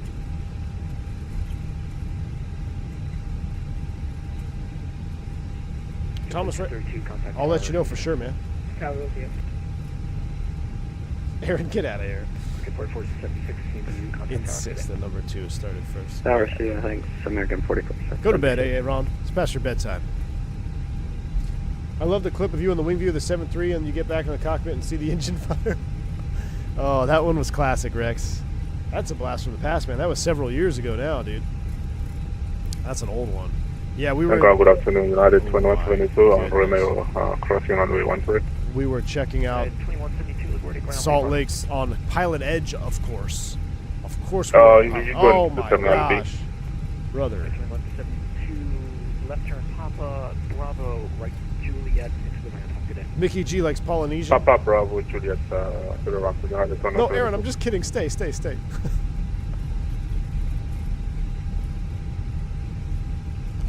Alright, we're holding short of 2-2 right here. Now, I don't get right up on the line, especially on a Guardia like this where it's kind of close. Right here is plenty good. Right where you can see the 422, you don't need to get any closer than that. Unless ATC is, trying to fit someone behind you. But they won't. I guarantee you in LaGuardia, if you stop right here, they're not going to tell you to get closer. Like, this is plenty good. Right where you can kind of see the numbers disappear. I probably could go another 3 or 4 feet, but... while we're sitting here... No delay, crossing road 2 on Echo, right turn Alpha, Golf, 213. Alright, right turn, I'm sorry, no delay, we're crossing 2-2. What was after that, American 357? Right turn Alpha, left Golf, and hold short 13. Alright, Alpha, Golf, hold short 13, American 357. Alright, let's get all our lights on. There is traffic landing. Oh, that is awesome. Oh my goodness, that's so cool. Alright, he wants us to go all the way down and around. Okay, I know. I know where he wants us to go just because I was there yesterday. Alright, we're going all the way around. Flight control check. Full up. Full down. Alpha is the first one, so we'll take a right there on Delta. Oh. Okay. Alright, I'm sorry. I was thinking Delta. We'll do right turn Delta, American 357. Sorry about that.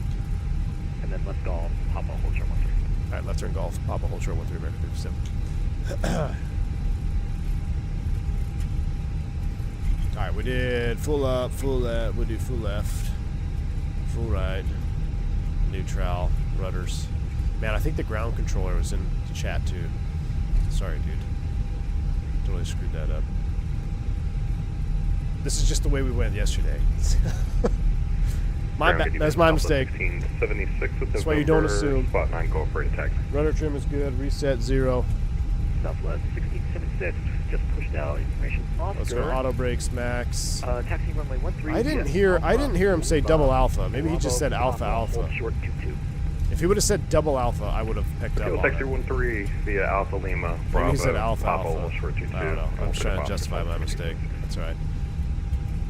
Okay, And Golf over the Papa. address to Delta 1662 in November. You would and get the Alley phone 12 number. with passes. Real life, yes, if you did that. Delta 1662. But real life, I wouldn't have just assumed and sped across the runway. Taxi via Mike Bravo Papa hold short 22. Yeah, there we go. Papa hold short of 13. Kill the light. All right. Mike Bravo, Papa hold short 22. Oh my gosh, am I the only one that happens to? Everyone else's mic is like I can barely hear it or I can hear it, and then there's always a handful of people. It's just like, I'm in your face. Dane Cook, BK Lounge. Like a double. Anybody remember Dane Cook, BK Lounge? All right. Takeoff config is checked. Remember, Whitestone climb. Refresh, 2.5. If you haven't already, contact Tower 18.7, we'll see American 357. RIP. Gosh, I'm just sucking. What's departure frequency? Because that's going to be the next thing. Approach departure 20.8. Let's American 147, cleared across runway 13 at Romeo, then contact ground 121.7. See ya. All right, 120.8 in the standby. Towers online. Runway 13 on Romeo and then 121.7. We need to get you an audio mixer. Cap Canada, definitely need it, man. Definitely need it. American 357, LaGuardia ground, are you with me? Or LaGuardia Tower, are you with me? That's for American 357, hold short 13. American 357, runway 13, line up and wait. 13, line up and wait, American 357. All right, line up and wait. Top row comes on. We'll pop those suckers out. Brakes are off. Let's go. Remember, 2.5 is what we're looking for. Wait, why is that brake on? That's not good. There we go. Brakes off. 2.5. 4476, contact air departure 120.82. Then a left turn back around. This is going to be sure, American 4476. Yeah. pretty challenging without the mini FCU though.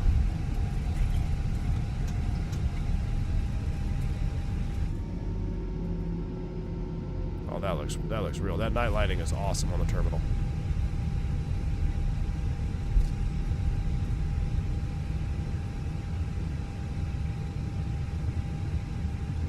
Line up just to the right of the centerline lights, about 5 foot offset. There you go. Nighttime ops. Look at that. SOP. Okay, 2.5. Oh, thanks, son. Let's see. 040. Hold on. 180. 180. Why is my screen locked? There we go. This is really going to be challenging. 180.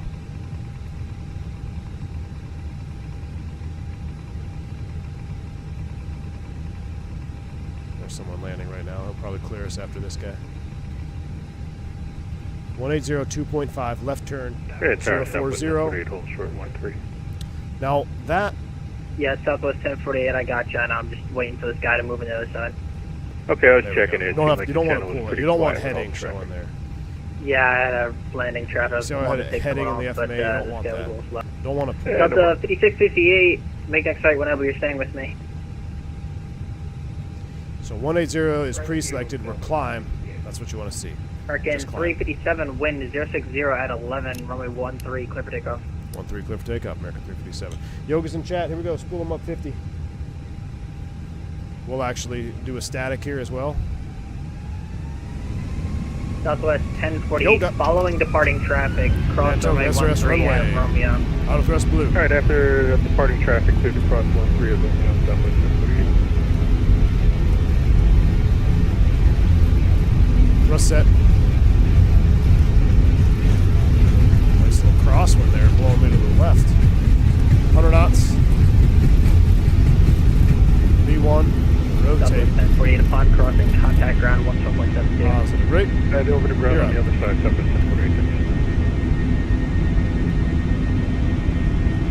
American 357, contact near departure 120.82. 20.8, American 357. Alright, select heading. Something's going on with my PFD speeds.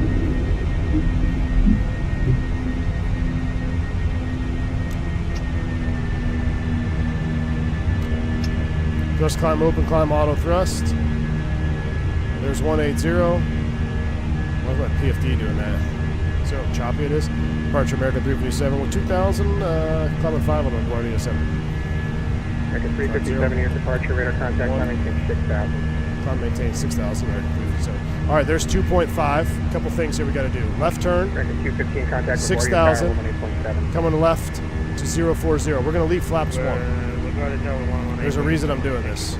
You want to leave flaps 1 here until you come all the way around. Now, we're not super heavy, but if you are heavy and you go flap 0 here, that VLS can come up and get real close. So hold that flaps 1 here. You're 210 anyway. And delay that retraction here just for a second. All right, 040, we're coming back around. 3.5 for 6 thou.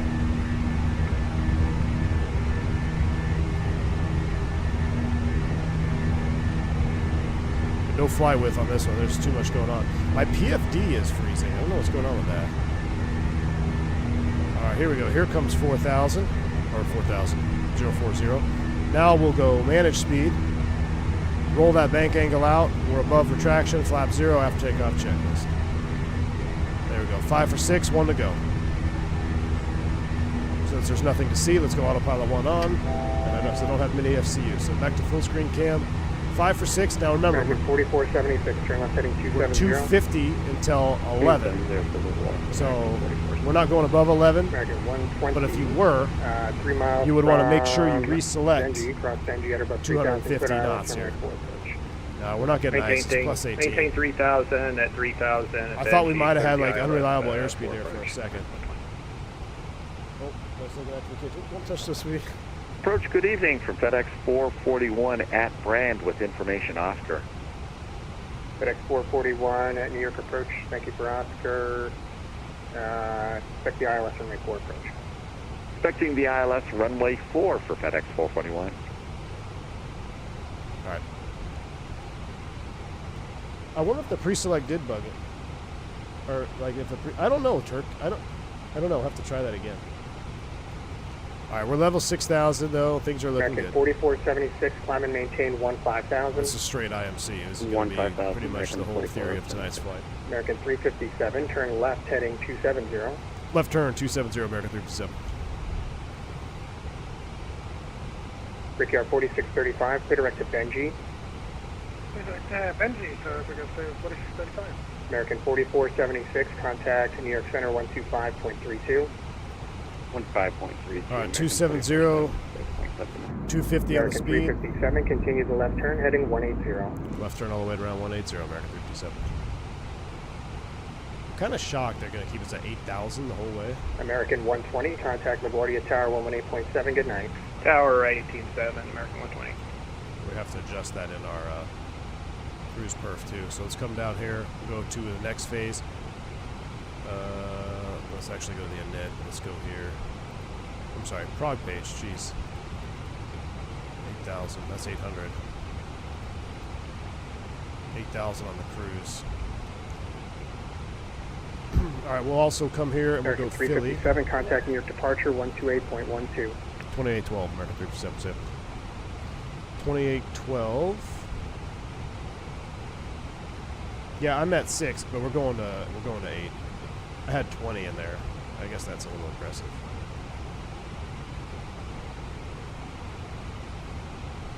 $28.12. Let's see, Philly in there. Also, when you hard tune, make sure you come back and de-hard tune. I think you can get an LS bug on that. New York, good evening, American 357. We're level 6,000 in the turn, heading 180.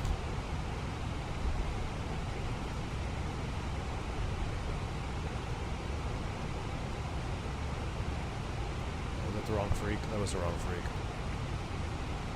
What was that frequency again for American 357?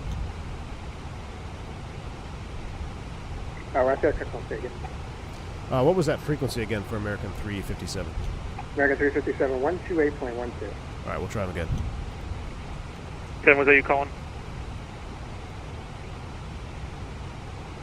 Center, good afternoon, American 357, level 6,000. American 357, good evening. The tail altimeter is 3006. Climb maintain 8,000. All right, 30.6, climbing 8,000, American 357. All right, 8,000, that's our final. We're climbing up. Delta 2190, past 3,000. Best emoji in the game. 2190, roger, you're ready to contact flight president heading, climb maintain 10,000. Gotta get that Fokker, man. F-28. Heading up to 7,000. They throw that UNS-1 in the Fokker. Simply 225, are you with me? It's kind of a bad streaming airplane, though. I mean, there's a lot of stuff going on. That's why I don't stream it all that much. Now, the F-100, now we'll really be focking around. American 226 over to center, 125.3. Bare metal aluminum on the American Fokker F-100. Yes, please. November 2 on Bravo Sierra, you 211 Bravo Sierra, get you loud and clear. Nah, you'll be fine. Up to I 5702, see you turn fly right that into 727 around on X-Plane, Captain Canada. You just fly that 72 on it. American 357, flying 130. 130, American 357. I'm pretty sure that's how I figured out there was a 72 on X-Plane. Up to 2190, Sierra to Robbinsville, climbing to 1000. Yeah, the Q400 though, I do love the Q. I mean, supposedly we're getting the Majestic Dash 8 here at here on Microsoft Flight Sim. We'll see. All right, so 201 Bravo Sierra. Let me talk to LaGuardia. I'll get back to you. About this particular flight that we're doing here. So we talk about light discipline. Above 10,000 in the States, we'd go ahead and kill all the lights except the strobe and the beacon, right? And the nav, obviously. But now, since we are staying below 10 for the duration of this flight, we got to think about what do we need to do for light discipline. Well, for one, according, and this will depend on your SOP, most Airbus operators use the nose and the runway turnoff as cleared approach, clear to land. So we can go ahead and get those two off right now. You could theoretically, if you wanted to, you could go ahead and retract, which I probably would, the landing lights here, because you're going to be listening to those landing lights out there. In the real airplane, 250 knots, you can definitely hear the landing lights out. So unless you have one of the new fancy Airbuses where everything's internal. So now, when I started down from 8,000, since I'm below, I would immediately come back and get the landing lights on. But this is kind of the light disc. We'll leave the wing lights on. We'll leave everything else on. We'll leave that top row on. But you definitely, at the very least, want to get your cleared approach and clear to land lights off because you're going to be going back onto another airport, right? So you want to be able to use those as reminders.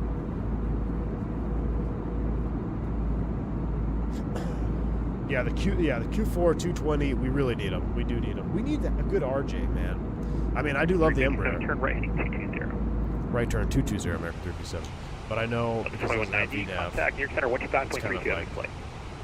Not everybody's favorite. But yeah, I want something done, you know, like a fully finished RJ. Let's see, 702, turn right. Was that 2-1 or 220? This guy's flying us around S-turns here. Is there an event or something going on? What is going on? Just confirm the heading for American 357. Was that 220? American 357, A affirmative, heading 220. 220, American 357. Always ask first. You don't want to get yelled at. You fly on the 195 E2 yet? I'm booked on Porter. No, dude, Captain Canada. I think that I've seen two, though, in real life, and they're freaking awesome.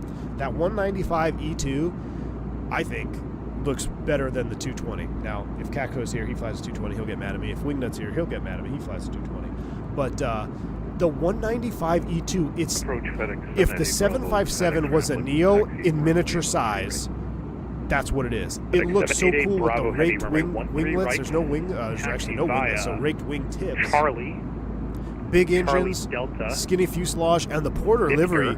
It's simple, but it just looks clean. It looks professional. I don't know what it is. That 195 and the Porter livery just speaks professionalism. Charlie Delta. It looks really sleek. I love the way it looks.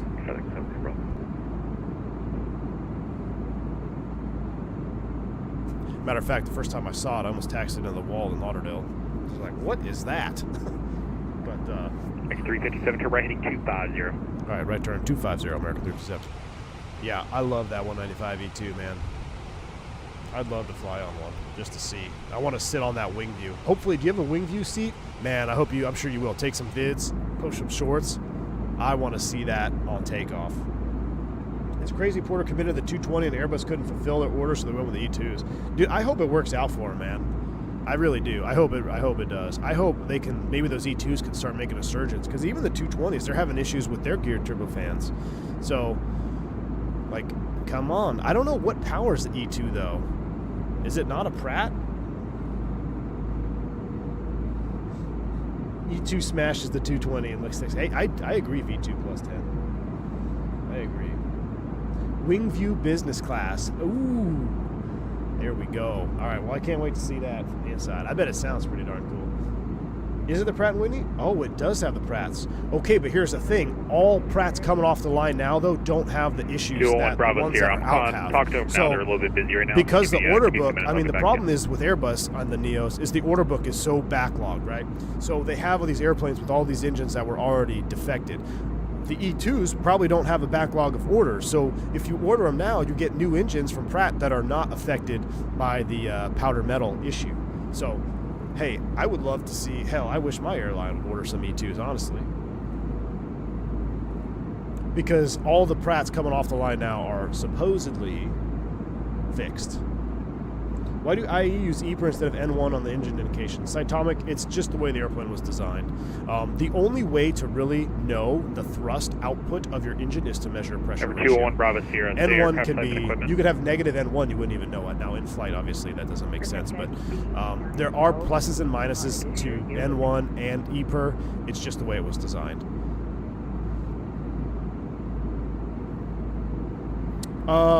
I would imagine they took delivery a year ago, so they probably still have some that are on the AD watch list. So basically, what's happened is a certain number of serial numbers, unless they had those engines come out later in the batch, I don't know, because this Pratt issue really kicked off. The feds knew about it in December of last year.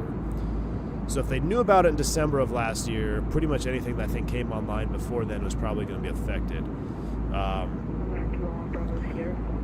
But it's a cycle limit, so it's not that they just can't fly them when they're brand new. There is a cycle limit on the engine, so they can only do so many cycles with it before it has to be torn down and inspected. And that tear down inspection phase is between 300 357 to center 125.32. Good day.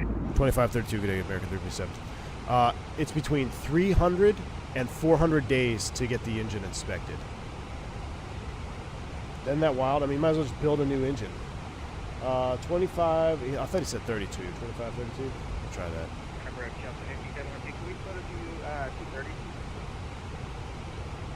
Delta 3702, I was just about to call you. Speed 210. Good day. E2 deliveries 12-318. Yeah, so I'm sure there's some that have been affected. Unless they've already got them fixed. I mean, Canada's got their own thing going on with engine shops and whatnot. Here in the States, it's, you know, dominated by Delta's got their own gear turbofan shop, and they're doing everybody's engines. You don't think they're going to put their engines in front of their engines? Like, come on. So there's a whole lot of political nonsense with it here in the States too, but the engine shops are backed up pretty much everywhere in the States, and even in like South America. I know they take them down there sometimes for heavy checks. I don't know what Canada does for their Pratts. Primary 4211, say Mach. Egypt Air retired all 220s? Wow, Kyle, that's crazy, man. Primary 4211, say Mach. Canada, if they built a huge maintenance hangar there in Ottawa, I bet you they can do their in-house engine swaps. Especially if they've committed to that E2, I would bet that they can do engine swaps or they can do their own maintenance, because if you don't have a backlog, it won't take 300 to 400 days. That's just what the backlog is right now. So in the States, they're actually flying jets to the desert and parking them, because it's like, this airplane's not going to fly for another year at least.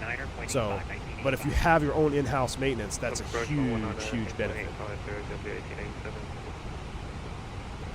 Center, good afternoon, American 357. We're level 8,000, heading 250. I guess we're not going to fly our flight plan tonight. Okay. Last one I heard was Southwest 1676. You go ahead, sir. Yes, sir. 14,000 for 15 for Saw a cool video of YouTube at E2 taking off sort of like a rocket. Yeah, I bet, man. Do you think the 175 E2 can sail with the scope clause? Not in the States, Victor Silva. That's going to be a problem here in the States. Walker 2632, radar contact launch. That's a great question, actually. I wonder if they can do it up here, if they have to do it down the U.S. It would be interesting. There is no reason that they wouldn't be able to do it up there unless they were limited on you know, getting equipment to do the teardown and all that. But if they're building their own massive hangar for it, I don't see why there would be a limit or limitation on it. But that would be, yeah, that would be a good thing to ask. They probably know. Now there is, hold on, I'll say one more thing here in a second. This guy's busy. So they're working on, Pratt is working on a procedure right now to do the inspection on wing. So right now, they have to take the engine off the wing to do the inspection, completely tear it apart. But they're working on the scanning technology where you could do an on-wing inspection, and it would cut the inspection times down to like a fourth of what they are. But the problem is, in light of all the United stuff going on here in the States, I don't know if you're aware, but United and the Boeing and the Feds and all the stuff going on, I have a hard time believing the FAA is going to even allow an on-wing inspection because of what's going on here with Boeing cutting corners and issues arising all over in the aviation space here in the U.S. So that's a big if. If they can get on-wing inspections improved and the technology works out, it would be a massive, massive deal. Center American 357 will level 8,000. American 357 year. Yeah, they take it off the wing, and so I actually, this is crazy. You might not even believe me, but I flew an FO I flew with like a few months ago. He worked for Pratt & Whitney, and the section that he worked on as an engineer was right in front of the, I think it's the high-pressure turbine disc, or one of the stages of the turbine disc, and he's like, I know exactly what the problem is. To get to the specific disc that they need to inspect, it's literally like one of the first pieces that they assemble. So it's at the very, very core of the engine. They got to take it off the wing, they got to take all the exterior stuff off, and they got to take the hot section out, and then they got to dismantle the entire hot section. I mean, it's crazy. It's like going through a 5,000 step process and realizing you screwed up on step 3, and now you got to work backwards. Center, oh, sorry, I already checked on. Disregard. Bourbon's kicking in. Primary 4211, Boston Center, 184.7, good day. 34-7, thanks for ATC. FAA should have ground stop. Oh yeah, they had to wait. That happens all the time, Andre. There's always issues with software. Airlines run on like, I'm pretty sure there's baking shops that have better IT departments than the airlines in the U.S. Like it's a joke. I mean, y'all saw what happened to Southwest. What was it, 2 years ago in December? Every airline has massive meltdowns due to IT. I guess we're just gonna fly a heading down to Philly. Center American 357, can we expect an arrival tonight, or are we just going to be on vectors down to Philly? At 8,000, I'm just going to give you vectors. So once you get to Woodstown, then you're going to ILS Zulu 9 or right anyway. So once you get to Woodstown, I'll give you a vector. Okay, thanks. Yeah, but they gave us 8,000. We can go up if you need to. Whatever's easiest for you. We have the fuel for it. All right, cool. Let's just we'll keep you at 8,000. American 357, keep direct Woodstown. After our signal. All right, direct Woodstown, maintain 8,000. American 357. All right. American 45. Direct Woodstown. Contact from approach 119er. I like being on nav. All right, speed out cruise nav 8,000 Woodstown. He said expect the ILS. What did he say? ILS Victor 27 left. ILS 27 left. ILS 27 left. ILS 27 right. I can't remember what he said. We'll just leave it here. Does Pratt pay for all this or the airline? Well, there's a lot of litigation going on right now trying to get Pratt to pay for it. Now, recently, Spirit Airlines got a settlement for Pratt & Whitney for over $200 million for just this year. They're supposed to be in talks with them for next year. And as far as like other airlines too that aren't as affected, now the problem with Spirit is they were the launch customers for the Pratts in the U.S. So they're, it's kind of looks bad on Pratt if they don't do anything for the actual launch customer, but they are under litigation with multiple companies trying to get settlements. Just recently, Boeing paid, I think, $375 million to Alaska or something like that. I think that figure is wrong. I know they paid more to Alaska for the MAX than Pratt paid to Spirit, but yeah, it's just a complete mess right now, man. Everything is messed up. It's to the point now where I'm like legit when we do our initial crew brief, I'm like, hey man, we always talk about threats. That's the first thing you talk about with the crew when you sit down. It's like, look, there's a lot of stuff going on in the industry right now. Let's try to be diligent of our sterile cockpit below 10. Let's keep our head in the right space. Up at cruise, you got 3 hours, nothing to, then okay, whatever. But like, there's so much going on. It's like, yeah, you gotta check yourself because you can get you can get distracted by talking about a rumor this or a rumor that, and then you go down the wrong taxiway and just you screw up your whole career. So it's an actual threat. Same in Europe. IT infra in the industry is very old. Wendover Productions made a very good video on the IT system they use when they're so bad. Airline industry's a problem with IT. Yeah, Onyx. I mean, it's crazy. King's Bob, yeah, Mickey G made me get a couple bourbons on this flight. Should I text? I don't think I'm actually almost done. Should I text the wife, chat? Should we do it again? Should we text the wife, ask for a refill? Let's see what happens. It worked out last time. Let's text the wife. I'll tell her we're below 10,000, so I can't leave the duty station. This is either going to work out for us or it's not going to work out at all. I blame Mickey G. I'm going to be sleeping in the chicken coop. Hey, well, I just cleaned it out, Steven, so it should be all right. I read that Airbus is trying to allow owners of the 220 or those who order to be allowed to have the Neo for the 220 because of what's going on with Pratt. Well, JJ, the 220 has the same problem. The 220 is powered by the Pratt & Whitney. So the 220 has the same issue. I don't know how true that would be. Oh, like to add leaps to it. Yeah, I don't know. The problem, so leaps, you know, you can't just swap. You can't just go from Pratt to a LEAP. The whole engine mounting is different. So you'd have to have a whole new bracket, and then you have a whole new set of weight. Like it's more beneficial for airlines to wait out 400 days on an airframe than to try to switch to a CFM. American 4476. That's the kind of undertaking you're going after. You can't just throw leaps on a CFM bird. Well, I'm sorry, you don't just throw leaps on a Pratt bird.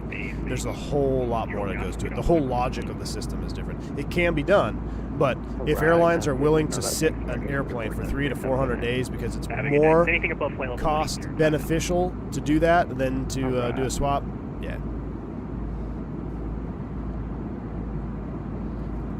The Porta 220 order was contingent on Toronto's Billy Bishop Airport extending the runway to accommodate the plane. Canadian, Ontario, Toronto governments couldn't agree on the extension. Order expired in 2015. Wow, really? Thank you. Leave it to the government, man. We're not happy till you're not happy. Mickey G, thanks for the $10 super chat, man. Appreciate you. Add this to the bourbon fund for next stream. Hey, we are getting low. Appreciate you, Mickey G. Thanks for the $10 super chat. It's going right to the. We're going right to the bourbon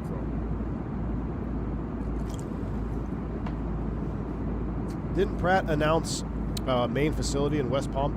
They did, Digital Merc. They did. So there is, but I mean, it's also backed up. It's backed up like crazy, man.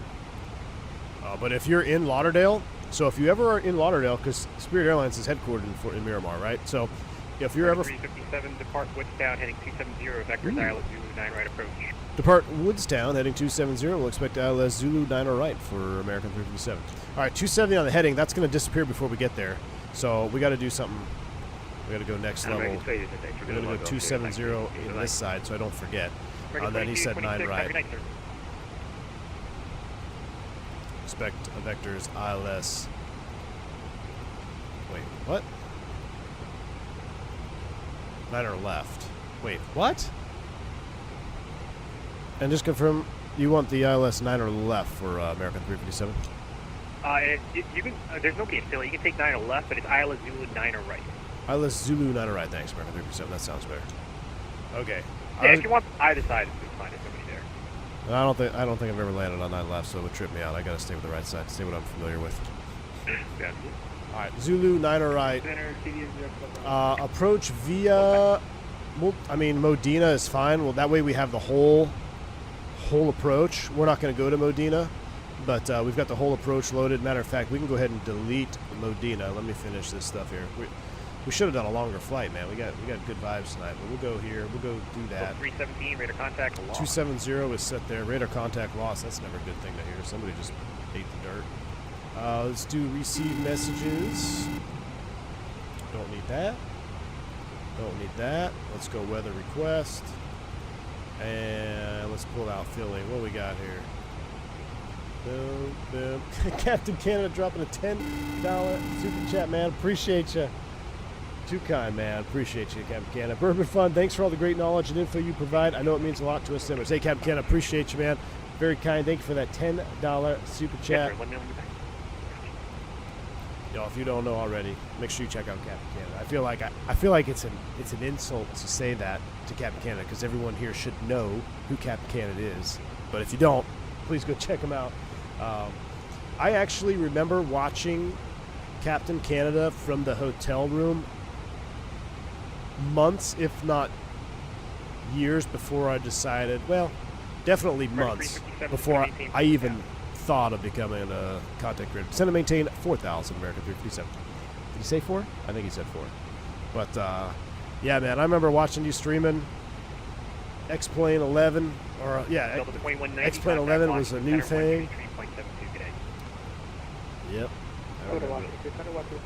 Cool deal, man. Appreciate the support, though. What I was going to say, though, I said I live close to the headquarters in South Florida. So if you ever are in South Florida and you see a semi-truck with a flatbed trailer and a tarped-over big dome thing that kind of looks like an engine, it's a Pratt going up to the engine shop there. They're shipping them up from Lauderdale. Yeah, you should feel old, man. 12,000, Baltimore altimeter 299. Yeah, I was hoteling it, man. I didn't even have the seniority to hold day trips. I was hoteling around, and you were streaming. I was like, oh. It's actually so Q8 turned me on to 11, and then I saw you streaming it. It basically, as far as YouTube is concerned, Captain Canada is really the only streamer I saw, like, flying YouTube. And then I found XP shortly thereafter. And then I started out making videos, just like regular videos. I didn't even do the streaming thing yet. And then the time it takes to make videos, I was like, I don't know. And someone suggested streaming, so then I started streaming. But yeah. Matter of fact, I remember, I think I decided I was in an Orlando hotel room, actually, watching you fly in. I think it was like a 20K sub special or so. I mean, you were still relatively small. And I was like, man, I should make a YouTube video. I remember I wanted, because you used to have a thing on there where when you subscribed, it would pop up and you would say, thank you for the subscription. So I subscribed and it never acknowledged my subscription. I'm like, what the hell, man? When you started streaming, were you already a captain? 1421 with you climbing out of 12,000 for 15,000. Yes. Yeah. 1421, direct gale, flight level 360, Delta 1421. He's not old, just classic. When I started flying Microsoft, I started watching videos on YouTube. Then the next day, Captain Canada popped up on my YouTube. That's how I found you, Cap. Yeah, so you can see who the most... Oh, shoot, did we pass Woodstown? Oh, we're about to. You can see, like, who your viewers watch the most. And I think Captain Canada's always been either number 1 or number 2. For, like, when I look at my YouTube analytics, like, who do your subscribers watch? And Captain Canada's always been, like, number 1 or 2. 1727. Probably had your Google account set to private. No, it popped up. It popped up, man. It popped up on the screen. I'm trying to think of what the image was. Because you've changed it. You've changed it to like the boarding pass thing now. But whatever you had before the boarding pass pop up. But I totally get it, man. Like I mean, turn off. Like I don't even see. I see when people subscribe through the mini feed, but like I don't have an alert anymore. Because it started to get kind of crazy when people subscribe in bunches. But yeah, no, I get it. No hard feelings, man. No hard feelings, maybe. Yeah, it might have been the plane touching down. That sounds right. Yeah, Aaron, Flight Deck to Sim. It's always between Flight Deck, Captain Canada are always the top 2 or 3. All right, we're approaching Woodstown. 15 miles. We got to go heading, what, 270, 270. We never got let's see what the weather's doing. We actually have to do something semi-realistic here. Philly 060 at 10. Cool, 299 and 14 degrees. 14, 29er, 9er 7, and 060 at something. I can't remember. Call it 7 knots. Barrow, I should know this. I was based in Philly for a long time. Philadelphia, I know the 27 right is, what is it? 281 IPDP 108.95. I forget what the minimums are. I think they've changed. But it's 108.95 IPDP is the 27 right. I don't remember what 9 right is. Let's look it up here. Approach is ILS Zulu, 9 right, 221. Oh yeah, I think it's like 221 or something over at Jalto. 190,000. So I remember. That's not even remotely correct. Delta 1727, direct merit, flight level 190. We won't even get into. Well, yeah. So there used to be a fix on the 27 right. Well, it's called Jalto now. The fix 27 right in the Philly used to be called Jenny, and everybody flying in would say, the approach control would say contact tower at Jenny. So you flip the switch and say, yeah, we're on top of Jenny, we're inside of Jenny, we're getting on Jenny. And then there was a female controller in Philly that got offended by that, so then they changed the fix to Jalto. So I am that many days old. Philadelphia is better than Lost Wages? Oof. Yeah, I'd rather go to Filthy than Lost Wages. I don't like the Vegas airport, man. McCarran. Break, 357, turn, right turn, heading 340, it's going to maintain your gap. Right turn 340, descend and maintain 2000, American 357. All right, well, I was getting ready to make the turn. 340 and 2000. Thrust out of open descent, now we go. No, not kidding. That's legit. It's legit. That's some first world problems right there. Yeah, man. Yeah. I keep getting that upset at a waypoint. I know. Tell me about it. Stoked to watch you fly some 777 ops, hopefully soon. Oh, you're talking Cap? Yeah. Me too. Because, I mean, if we do any 777 ops, I'm going to start the stream and I'm going to go to bed. I ain't hanging out all day, I'll tell you that right now. Y'all on your long hauls. I bet her name was Jenny. AJ, you might have a point, dude. Maybe her name was Jenny. I don't know. All right, let's get our LS push buttons on. We could do landing data, but Airbuses land at Philly all the time, so I'm pretty sure we can land on 9 right. We'll figure it out. 9 right is set, 211, 221 on the barrel. We're descending to 3,000. We're on basically an extended base leg here. Let's go ahead and select speed 250. We'll activate and confirm so we don't rip it up to 250 when we're trying to slow down. Radio altimeter alive. That's always fun when you're out here IMC. All right, 250 on the speed. Activated, confirm. 500 to level off. Winds are picking up here or something's happening. V1, we need you to get upset with V1 term and make them change it. See, I just like the fact that I am in every single content creator's stream when they take off. V1. See? Alright, we're slowing to 210, speed alt star. New York Center, hello, American 2974, establish 15,000. It's a good movie. American 2174, New York, hello, P direct Modena, Mike X-ray Echo, climb, maintain level. How the heck do you come up with the names of waypoint stars? King's Bob's, there's actually a method behind it. For instance, I think it's the Seaver 4 into DFW. If you look at the fixes, it's Chumley, please switch them over.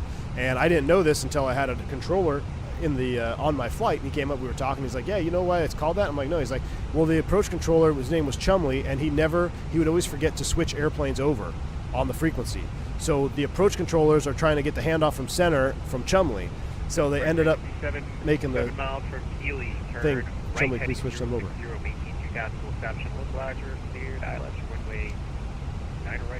Right turn 060, 2000 until established, cleared ILS, 9 right approach, American 357. All right, let's come back to 180. 9 right, clear land, American 357. But yeah, so the Chumley, please switch them over. That's another good one. But yeah, they all have some to it. Approach is armed, that's good. We're cleared to land. I never did the light thing. I talked to you about light discipline. It was a good lesson. Do as I say, not do as I do. Phoenix -10, flaps 1. We're already on the freaking Tiger tail. Let's go flaps 2. Wife never responded, so that's either a bad sign or a good sign. Maybe she fell asleep, but I can go delete the message. New York Center United 225, with you, flight level 3104330. United 245, New York Walton. See, now Captain Kenna, every time you do a takeoff, you're going to say V1. You're going to be like, you're going to think about me. I will live rent-free in your brain for the remainder of your streaming career. All right, glide slope blue, loc blue. We're set to come up here. I will say, I have wanted to say rotate before. I actually said it one time, and I was like, oh, great. I hope I don't get a copyright from Captain Canada. I've actually thought about it in the real airplane, too. It's very catchy. If you say rotate like 2 or 3 times, you're done. You'll always say it. All right, there we go. Glide slope star. Look at that vector. That's a pro vector right there. Gear down, speed brake arm, flaps 3, glide slope star, load star, runways in sight. Let's start the replay tool.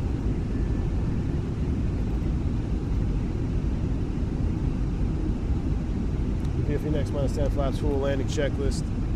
That's coming on. I'm going to hand fly this puppy down as soon as we get recording on. Let's see if we can not smash this one.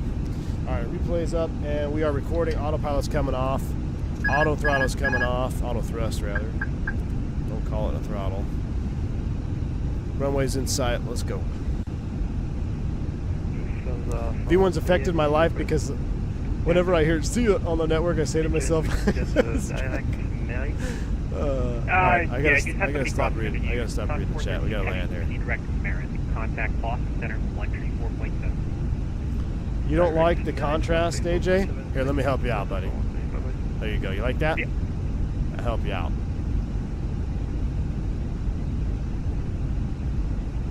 United 245, can you direct news? Direct news, United 245.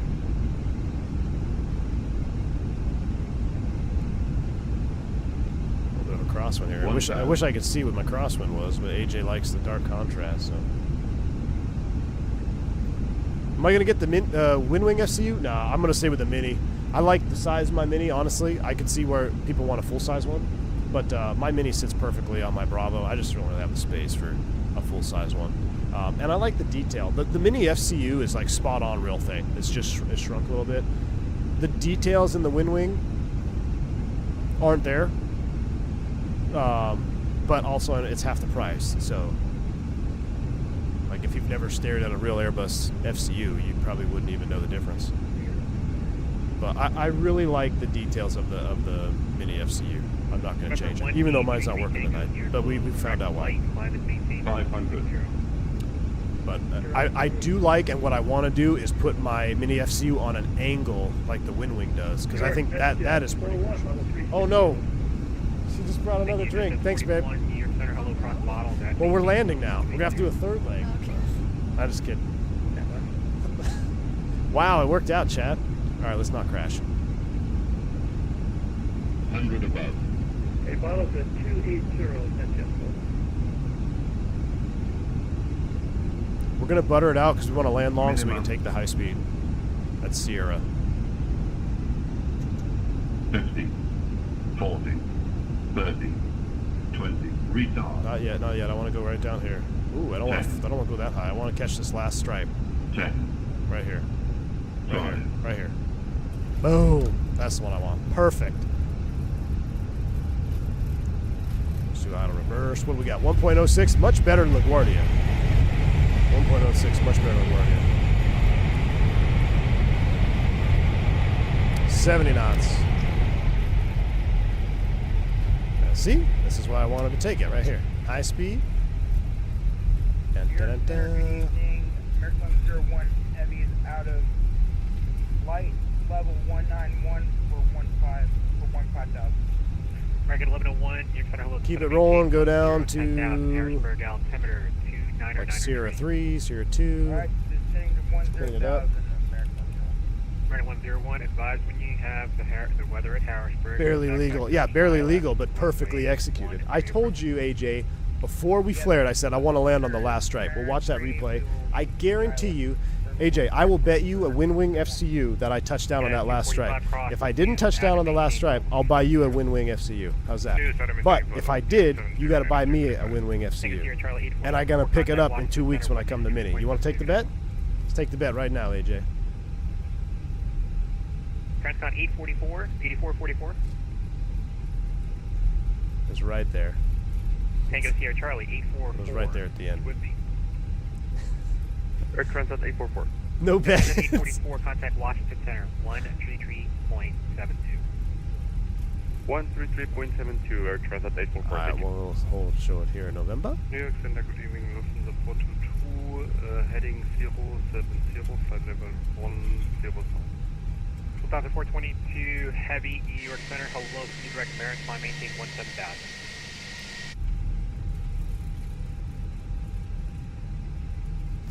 Now, I guess since he's an heavy, approach controller, I can just switch to Unicom, right?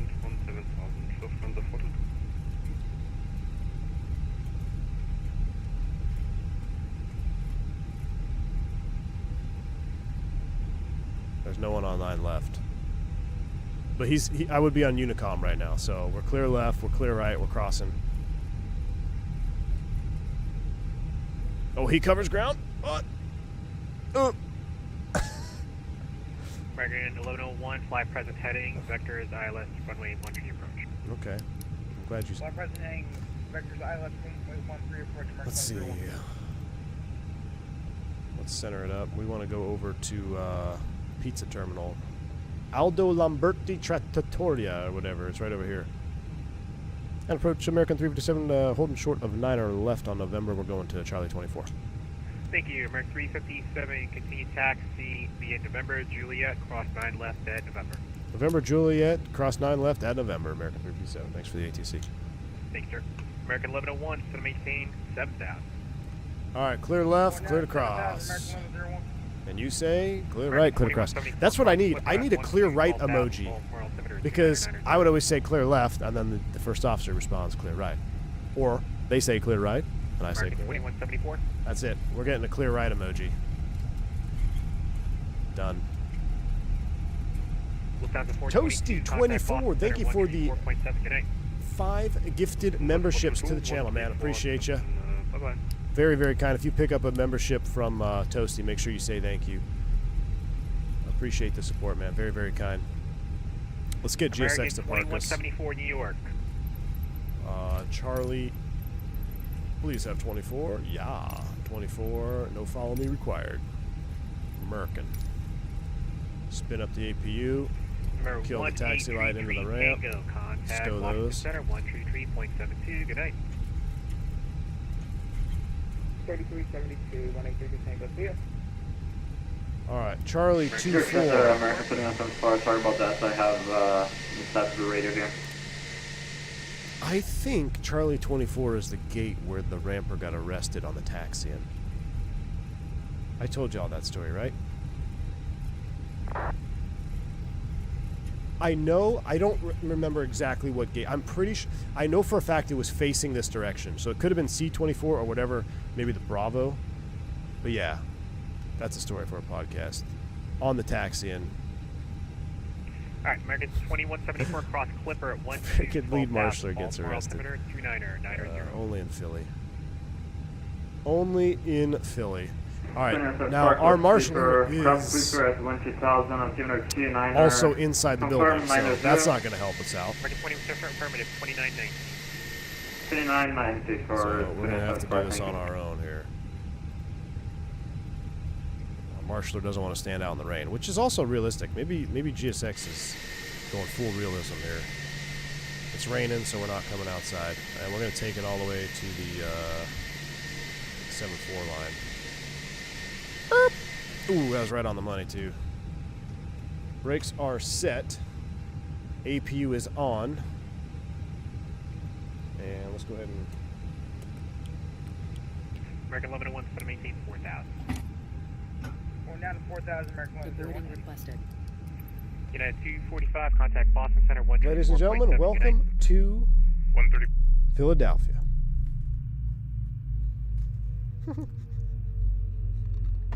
Onyx. V1 sticks out his finger when using the tiller like a sophisticated. Alright, they're spooling down. They're going to come out and do their unloading, but we're not going to sit around for that. Thanks for the great stream, dude. Glad I was actually home tonight and had a chance to tune in. See you later. Hey, thanks for stopping by again. Thanks for your support, Captain Can. Appreciate you. And you're streaming, what, tomorrow? What's tomorrow, Wednesday? Probably streaming tomorrow, right? Make sure you check them out. Captain Canada on YouTube. Thanks again, man. Have a good night. Passengers deboarding starting. Okay, so first and foremost, let's go back to full screen cam. Oh no, let's go to replay cam. So we're going here. We're going to disconnect from the network. And I'm going to take AJ's money right now. So we're going to go daytime. And I'm going to show y'all where we touched down. And AJ's going to owe me a mini FCU. So let's restart. Actually, let's just... It's kind of... shouldn't have shut down, huh? Oh well. Alright, restart these guys. Tomorrow's Thursday? Oh. Really? Yeah, it is, huh? Damn. Alright. Shoot, I gotta go to work on Friday. Tomorrow's my last day off? Rip. Alright. Panel states. Let's go ready state. Let's load it up. Activate U. It's gonna spool up. Put these in the on position. Start up. You need to stop the engines to request ground services. I don't need ground services though. Piss off.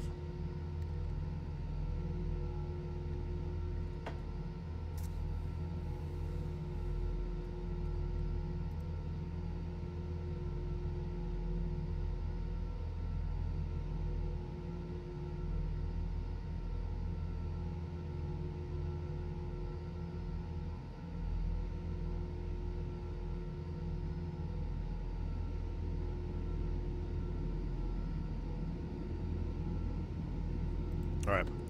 Looks like the rain's coming in now, too. Alright, that's good. Let's close those doors. Doors are closed. Flaps are coming out. And replay launch. Here we go.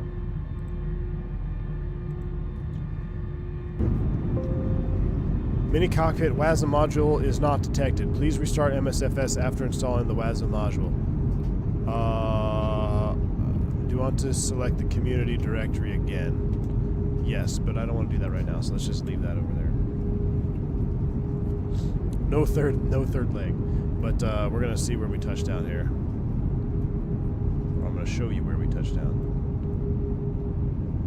Oh, this is kind of a cool approach, though.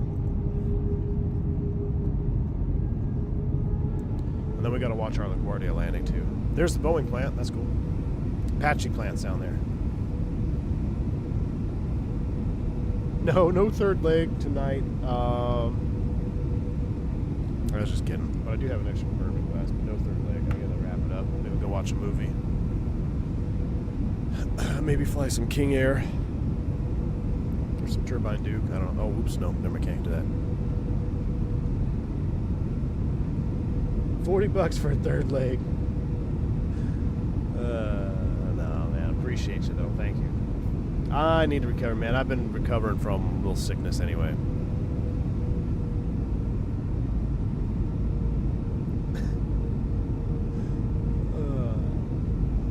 Why is Bomb Tech on crack, Davis? What are y'all talking about? Just in time for landing. Review replay. Flight Sim Guy. Yes, you are. Watch me take AJ Funari's money right now. You ready? I said we're going to float it out right till the end because I want to make that high speed.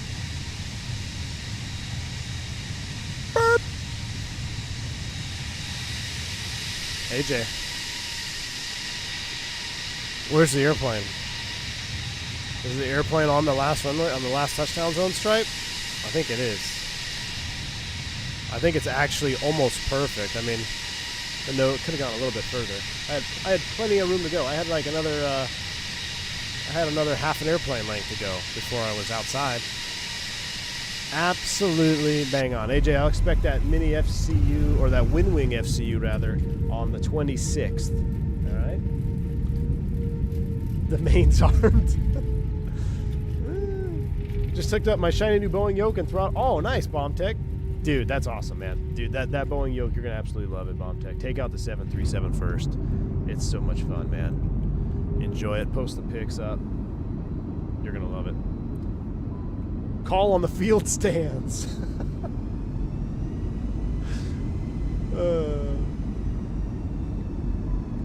All right, we'll watch one more, then we'll go to LaGuardia, and then we'll hang it up. What replay tool? I use the flight recorder off the Flight Sim TO, the free replay tool.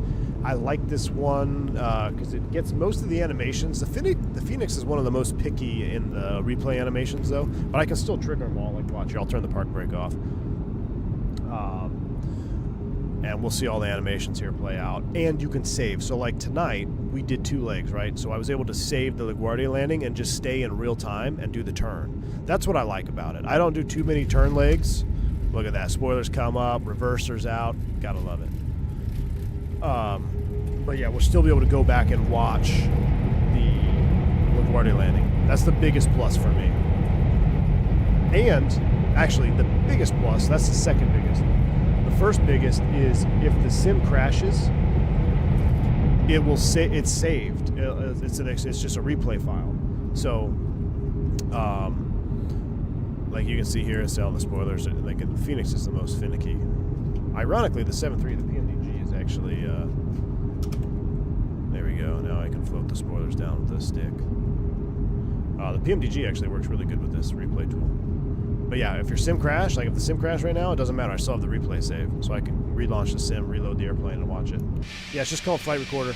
I think if you hit !! Replay, it should pop up. All right, here is our intentional float, chat, intentional float. And our touchdown, that was actually pretty darn smooth. 1.0 something on the first G's. I'll take it. Oh, I love that. Bang on center line.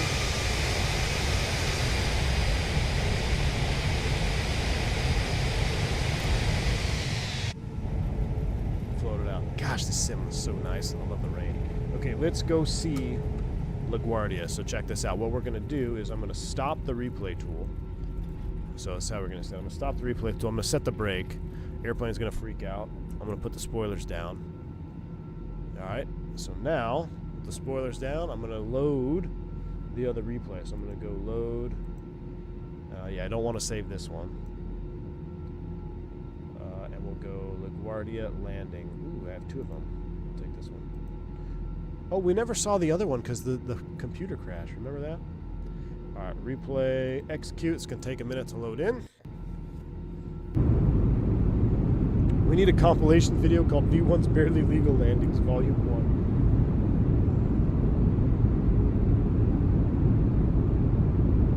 1. Andre, this doesn't work with sounds for you for some reason?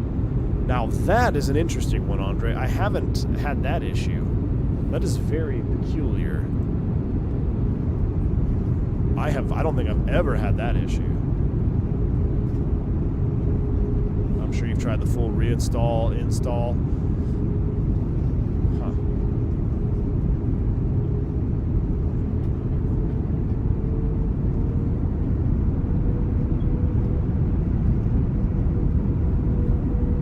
Nabil El Hamdoui, a $20 super chat, man. Appreciate you. Very, very kind for that. For tomorrow's Cafe con Leche, Poke Bowl, or just to add to the bourbon fun. Oh, man. Nabil, I'll tell you what. I'm going to go pick up a Cafe con Leche and a Poke Bowl, man. Appreciate that $20 super chat. Lunch has been achieved. Lunch has been unlocked for tomorrow, man. Appreciate you, Nabil. Very, very kind. And I'm glad you're enjoying the content. Thanks for hanging out with us tonight, man. Hope you enjoyed it.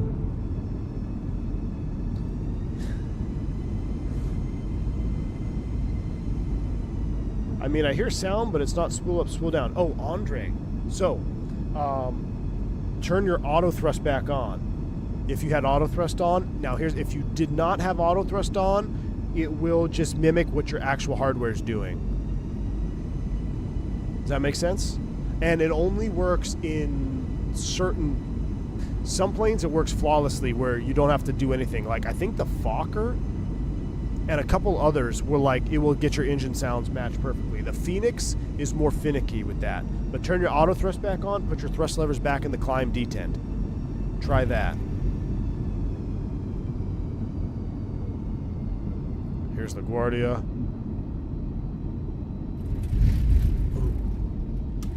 Almost bounced because we had that. We were pitching down. We were pitching for the replay. Bang on center line though. I'll take that. Take the second turn off here.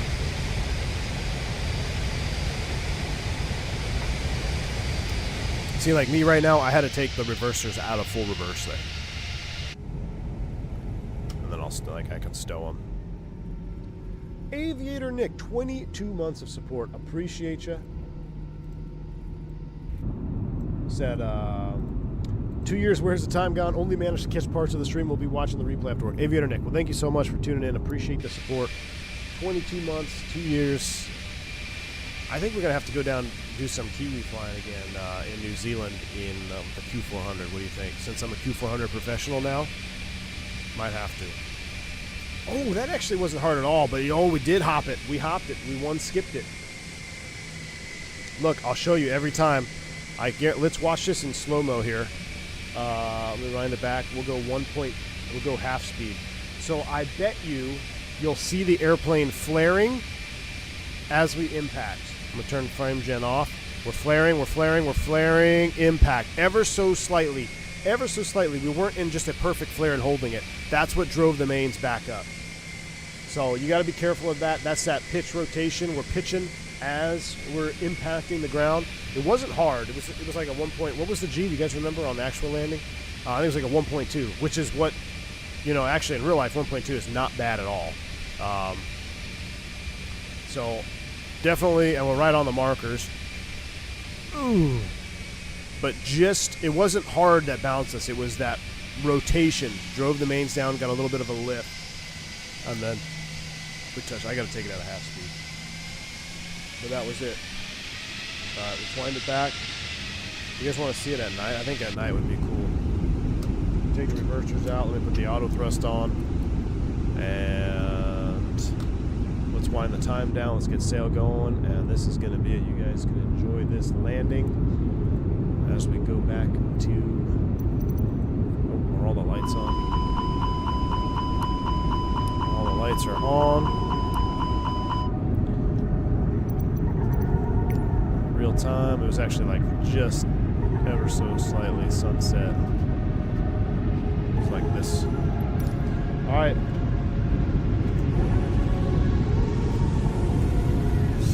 Probably a Microsoft ground physics issue. Yeah, if Gustavo was here, saying that for sure. All right, AJ, 26. I'm coming up to Mini. I'll meet you at security for the Wind Wing FCU. Thank you all for the support. Nabil, May Jane, Aviator Nick, Captain Canada, many more. Appreciate you. This was a fun one. I hope you guys enjoyed this little sneak peek into the Guardia. If you were still wondering if it's worth the scenery, yeah, the scenery is awesome. I love the Guardia scenery. I like it much more than the Field Air one. So 100% would recommend.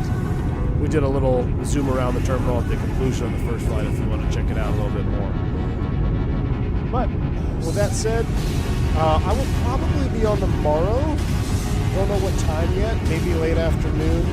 Might do something in a yoke-driven airplane. But that's a wrap. That's going to be a wrap for tonight. So, until the next one, Mickey G, thank you for the support. Appreciate you. I got a hold of the brother here. I got to drink down. You're awesome, dude. Y'all have a good one. Stay safe and stay healthy on B1. See you.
That didn't work.